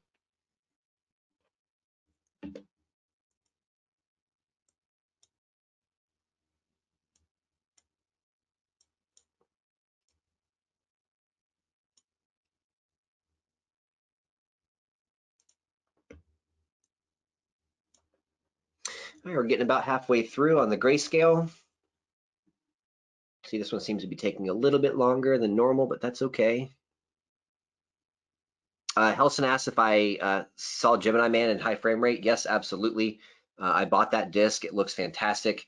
The Hobbit I did not see in the theater at 48 frames per second. The Blu-ray disc was mastered at 24, so the only way to see The Hobbit is to see it at 48 frames per second, at least to see it in the theater. The Blu-ray disc was 24. So I didn't get a chance to see The Hobbit in high frame rate, but man, Gemini Man at 60, wow. It's a little weird at first. My girlfriend specifically, she didn't like it, which I get, I understand.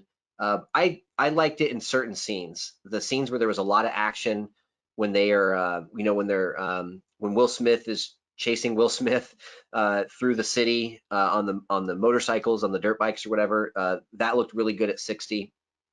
But I'll tell you guys, where the 60 frames per second stands out to me the most is any kind of scene where something is moving in a very fluid motion. So water, fire, explosions, smoke. The 60 frames per second on that stuff specifically looks really cool. But for those action scenes, what was really interesting was that the scenes were moving very smooth and very fluid. And you guys know, if you turn on the, in this case on this TV, if you turn on the true motion, you get these weird lines and these weird distortions around objects as they move because the motion interpolation's in overdrive. At 60 frames per second, the things still move nice and smooth and fluid like, but there's no distortion. There's zero problems with the picture. It moves the way it's supposed to move. So it is a little weird at first, you know, just watching it. It does take a little bit for your eyes and brain to kind of adjust to it, but once you get used to it, I think it's pretty cool. Jonathan says that the Voodoo version is good to compare. Um, oh, the Voodoo version must be 24 frames per second. So yeah, if you have the disc at 60 and the Voodoo stream at 24, yeah, that'd be a cool comparison to do. Yeah, and Tom, I'm with you. I didn't mind the story with Gemini Man. I thought it was 10 times the movie that that Billy Lynn movie was. The Billy Lynn Long Halftime Walk was another Ang Lee film that was done at 60 frames per second on disc, but it's not a very good movie. I'm sorry to say, but it had some cool visuals and good skin tones and stuff, but it didn't really have any scenes other than at the very beginning of that movie where all the soldiers get into this limo with neon purple lights in it. That scene's pretty cool. There's lots of good dark detail and lots of cool color, but the rest of the movie just stinks. It's pretty bad. Just really weird shots of people's face close up and they're talking into the camera. And I don't know why Ang Lee likes to do that, but he does. They do it a little bit in Gemini Man too, but the Billy Lynn movie was in my opinion just pretty terrible. But the Gemini Man movie was actually kind of cool. You know, it's Will Smith. He's a retired assassin. The government's trying to kill him. You know, he's got this whole clone thing going on, and I thought it was pretty cool. But yeah, Billy Lynn, man, I honestly, Tom, I couldn't get through Billy Lynn one time. I got about a half an hour into it the first time I tried to sit down and watch it, and was like, no thanks. But I still carried the disc around with me for a while just to show people 60 frames per second. Saving Private Ryan, Helson, I think was shot on regular 24 frames per second film. Actually, Jonathan, you might know this. Yeah, Jonathan, yeah, he says it is. So it's 24 frames per second regular film stock. All right, guys, it looks like the Dolby Vision grayscale is almost done. Oh, it's 65 millimeter IMAX. Okay, cool. I keep hearing about 1917. I saw, I think I watched the trailer for it, but I heard 1917 looks very cool too.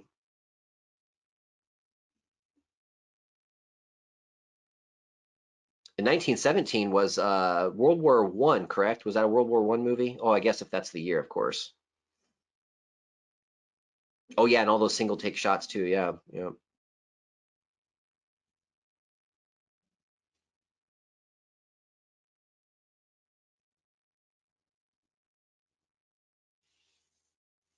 Okay, where are we at? We're at 7%, so a few more levels to do.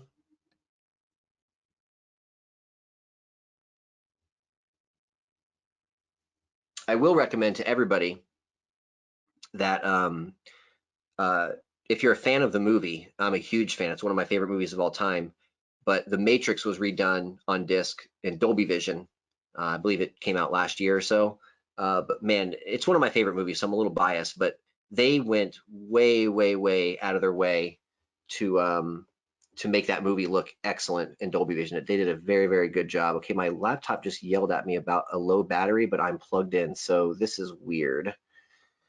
This is one of the reasons why I got a new laptop recently, because this one kept having all kinds of weird issues. And I just unplugged the power and plugged it back in, and the battery warning went away. So good, I didn't lose you guys. I was worried there for a second. Tom brings up a great point. If you don't have test equipment to test bandwidth, using those 60 frames per second movies are excellent because they're HDR, they're high frame rate, they're 4K. So that can kind of be your poor man's signal generator, if you will.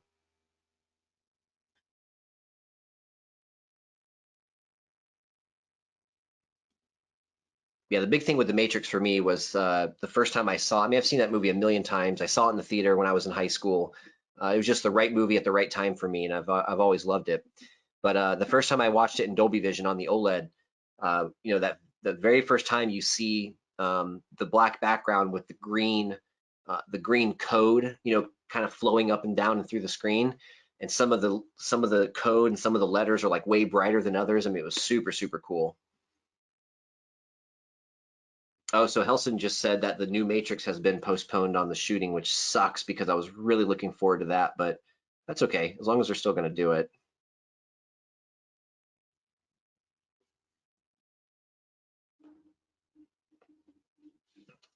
All right. Jonathan says that the blue and green cast on the Matrix when they're in real life versus in the Matrix is really cool. I totally agree. Funny story. I was a young lad working on the sales floor at a big box store when that movie first came out on DVD. And of course, everybody was running out and buying it. You know, DVD players were new at the time, so this was like the new hot thing. And a customer called in, and I'd helped him pick out his TV and his DVD player, you know, a couple days before. And he was complaining to me, and he was wanting to return the TV because the picture was green. And you know, at the time, I'm thinking, oh, maybe there is something wrong with the TV. But for some reason, it dawned on me to ask, "What are you watching?" And he said, "Oh, that new Keanu Reeves movie, The Matrix." So, you know, well, sir, that movie is supposed to be green in certain scenes. That's how they made it. There's nothing wrong with the TV. Keep just enjoying it.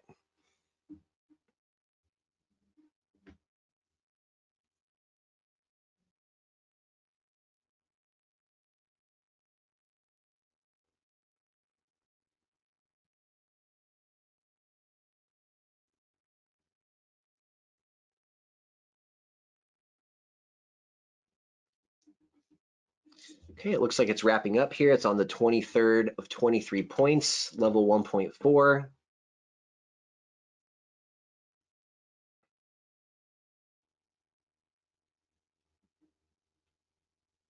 And let's see how she did.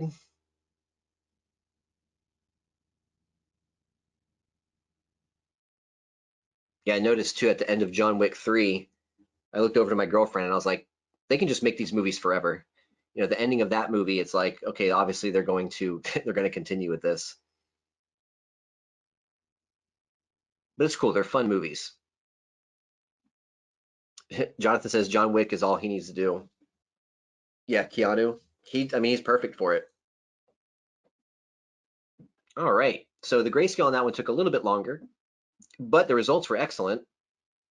I've got no gray line anywhere. 13 and a half minutes or so. That's okay. But look at the grayscale. Perfect. I mean, beautiful. It doesn't even have those little bumps and green like it did in HDR. The Dolby Vision actually looks like it may have calibrated just a little bit better. I'll take that all day, no problem. Okay, so this is a little bit different than HDR.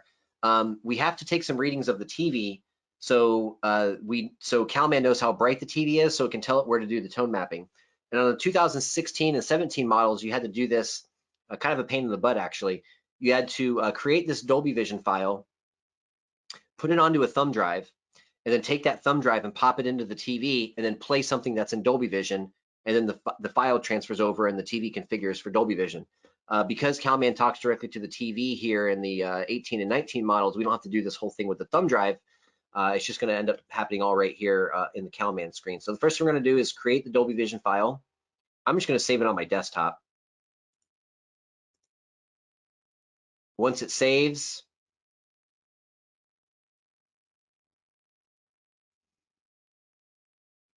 it's going to read black, white, red, green, blue. Helson asks, he enjoyed Blade Runner 2049 in the cinema, but it was only a 2K projector. Did I see it in 4K in the cinema? Yes, I did. It was awesome. Jonathan, I know you've probably watched this movie 40 times. I have actually not watched it yet on disc. I'm kind of waiting for the right day to where I can watch the old one and then the new one, back to back. I thought that'd be kind of fun. But I actually haven't watched it on disc yet. I was also waiting to move the 65 into the bedroom, which I just did. So I think I'm to a point now where I'm ready. But I did buy the original Blade Runner in 4K and 2049 in 4K. Helson, I watched it in the theater in 4K. It was absolutely amazing. One of my favorite movie theater experiences in my life, actually, to be honest with you. Okay, so the file was written. I click OK. Then we click this upload button. I pick the file. It was on my desktop. I click open. And this is going to upload the file to the TV.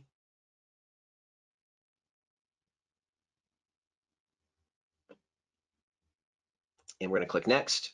We're going to turn off the calibration, and we're going to compare our results to the Dolby Vision standards. So we have to switch this back over to absolute mode. And we're going to click next. And post calibration capture. So fingers crossed. Let's see how it goes. So now we're 728 nits. So the 715 being a little low, it looks like it calibrated back up to about 730, which is kind of cool. And that could have just been a little low because that was the factory setting, who knows. But again, 15 to 33, 715 to 733 rather is not, nobody would ever see it. No big deal. If you're a total nerd about the charts, it might be something you really care about, but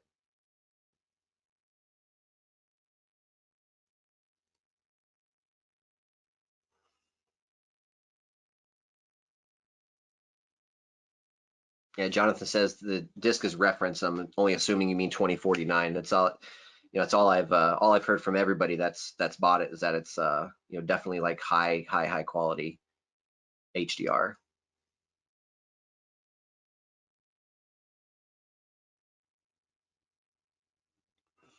Wow, guys, look at the Dolby Vision. I've got perfect EOTF tracking.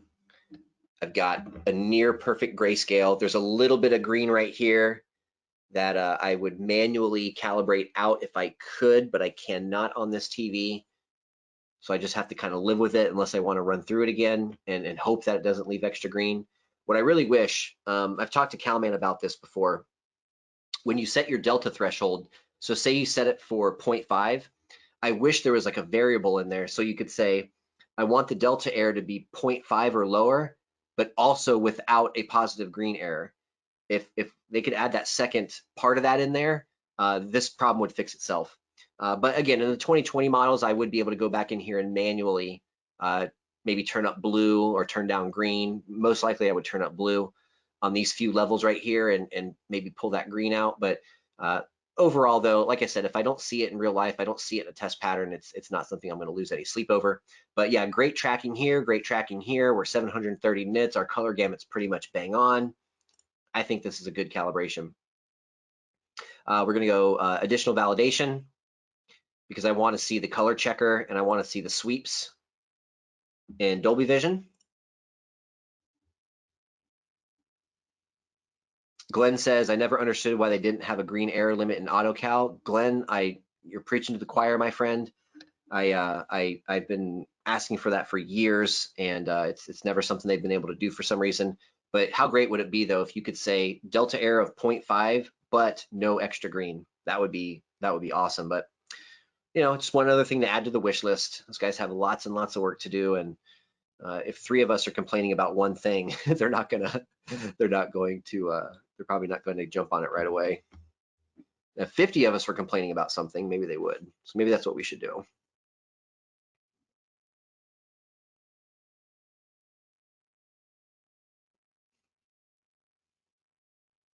I'm really curious about this green and cyan, because remember how far off it was in HDR? Now that we're in Dolby Vision, green is much better, and so is cyan. They're not perfect, but they're a lot better. So that makes me maybe want to go back and rerun the Matrix 3D lookup table for HDR. I thought for sure this TV could do it and could hit all these points, at least come close. So, my gut instinct is to go back and just rerun the 3D lookup table for HDR. But again, I've kept you guys for a little over 2 hours now. I don't want to keep you forever, but you can hopefully kind of see at least a little bit into my mind and what I'm thinking about when I'm looking at these things and what my goals are when I'm trying to calibrate these TVs. And again, everybody's got their different methods and different tips and tricks. Hopefully I was able to teach you a little something and maybe give you something that'll help you get these done a little bit faster, a little bit better in some ways. But again, I wanted this to be fun and more laid back and a little more casual. And I really appreciate you guys hanging out for this whole entire 2 hours. Almost, gosh, we're gonna be probably pushing 2.5 here by the time we're done. Hope everybody's safe and healthy and just tries to have a nice, relaxing weekend. That's what I'm gonna try to do.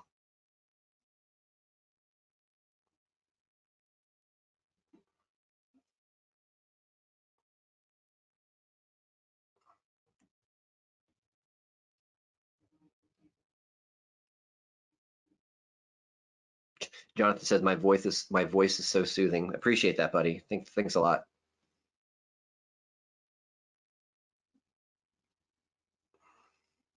We've actually talked about with AV Pro, we've actually talked about doing a maybe a weekly or bi-weekly 10 to 15 minute just podcast just to kind of talk about like latest news and consumer electronics and stuff. And I think if we can figure out a schedule for it, and especially now that we have this kind of downtime where everybody's working from home, this might really actually be a perfect opportunity to go ahead and start launching that and start working on it.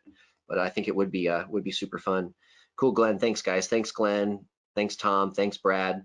How about more calibration webinars in the future, Sony or Samsung? Tom, that actually is on my to-do list.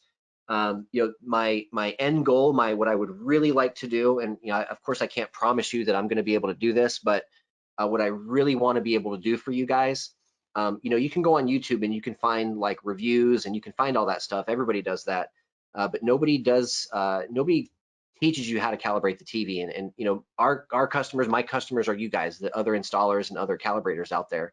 So what I'd like to do, maybe even starting this year, is I'd like to get like the newest model of Sony or the newest model of Samsung. I can go to my local big box store and buy it. I can bring it home. I could do a session with you guys just like this. We can kind of learn it together, and then we can use that TV for a class or something later down the line. But I've talked to some of the folks I work with, and they think it's a cool idea. So if I could get into this rhythm to where I'm getting the newest TV every year from every single manufacturer and doing a session like this, I think that'd be helpful for not only myself to learn, but for you guys too to see what to expect when you run into these things in the field. Great idea. I would love to do more of it. Cool. So saturation sweeps look pretty good. Nice straight lines. The green's a little bit better, but actually the cyan's about the same as it was in HDR. That blue still twists out here towards magenta a little bit. The reds look about the same. Yellow, magenta, they all look about the same. This is all very normal. Nothing stands out there. We're going to go save and report. This is going to be now my Dolby Vision report.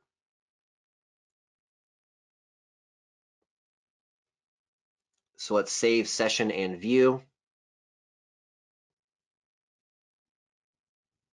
as soon as my computer stops thinking about it. Come on. And guys, I can't believe this PC has lasted me like, I think I bought it in 2015. It just started in the last 6 months or so doing some really wacky stuff. You saw earlier it was yelling at me that the battery was low, but it was plugged in. I just unplugged it, plugged it back in, and the battery warning went away. So luckily I just got my new one. Okay, let's see, save session and view.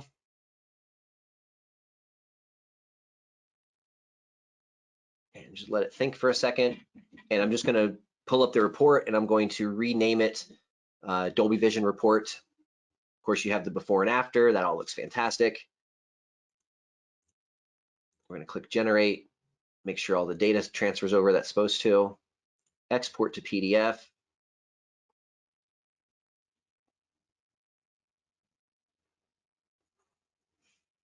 Export to PDF, let me hit it again. Here, I'm not gonna torture it. Let's let it do its thing. Now from here, guys, the hard part's done.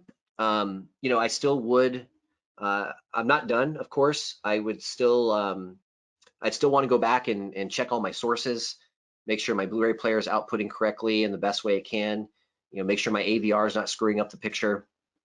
But, you know, I really wanted to cover with you guys today the workflows and the process, and I wanted you guys to see the AutoCal. But in real life, I would still look at some content. I would check all my sources. And once I was comfortable with everything, then I would call the customer in and go over the before and after and give them the demo, show them the before and after. So, you know, at this point where the calibration is for the most part done, but I still would want to validate a few more things. But of course, you know, I'm not going to keep you guys on camera while or keep you guys on the webinar while I check my sources. Seems like it might be a bit of a waste of time for you. So we're going to rename this one My 65C8, and I'm going to change HDR here to Dolby Vision and save. Now I have 3 reports now. I have my SDR report for ISF Dark, I have my HDR report, and I have my Dolby Vision report. So now I can email these reports to the customer. I like to keep a copy of them too, just in case. But that's pretty much it, guys. I don't know if anybody has any maybe additional questions or anything, but the only other thing I might do today is go through and I might calibrate a day mode. But other than that, if you guys don't have any other questions, I will let you guys go. Again, thank you so much for hanging out for all this time. Again, I hope you maybe picked up something new or learned a new trick or saw something brand new for the first time. If you guys have any questions going forward, my email address is jason@avproglobal.com. You guys can always reach out to me if you have any questions. I'm happy to help as much as I can. You know, my job with the company is training and support, so you know, don't be shy about reaching out if you guys have any questions. So with that being said, if there's no other questions in the question box, I'll give it another 30 seconds here or so, and I will let you guys go. Have a safe and healthy weekend, and I'm gonna go eat some of these snacks that I have saved up here. I didn't get a chance to take lunch earlier, so I'm gonna go get something to eat. If you guys need anything from me over the weekend, have any questions that maybe pop up in your head, feel free to send me an email, and we're gonna be back doing webinars starting Monday. Next week, I've got webinars with a brand new customer of ours, Monday, Wednesday, Friday. So if you guys attend any of the AV Pro webinars next week, Monday, Wednesday, Friday, you'll get to hear from Matt Murray, our CTO. You'll get to hear from Tom Devine, our marketing manager. You'll get to hear from John Tumbleson, one of our programmers. So those guys are going to do the webinars next week, Monday through Friday. I'll do them Tuesday through Thursday. So hopefully I'll see some of your guys' names and faces on those webinars. If not, we will have them all recorded and uploaded to YouTube at some point. Helson, we're going to upload this to YouTube at some point, hopefully in the next couple of days, maybe by Monday. But we'll get everybody those links and stuff. And you guys have a great weekend, and thanks a lot for hanging out, and we'll talk to you later.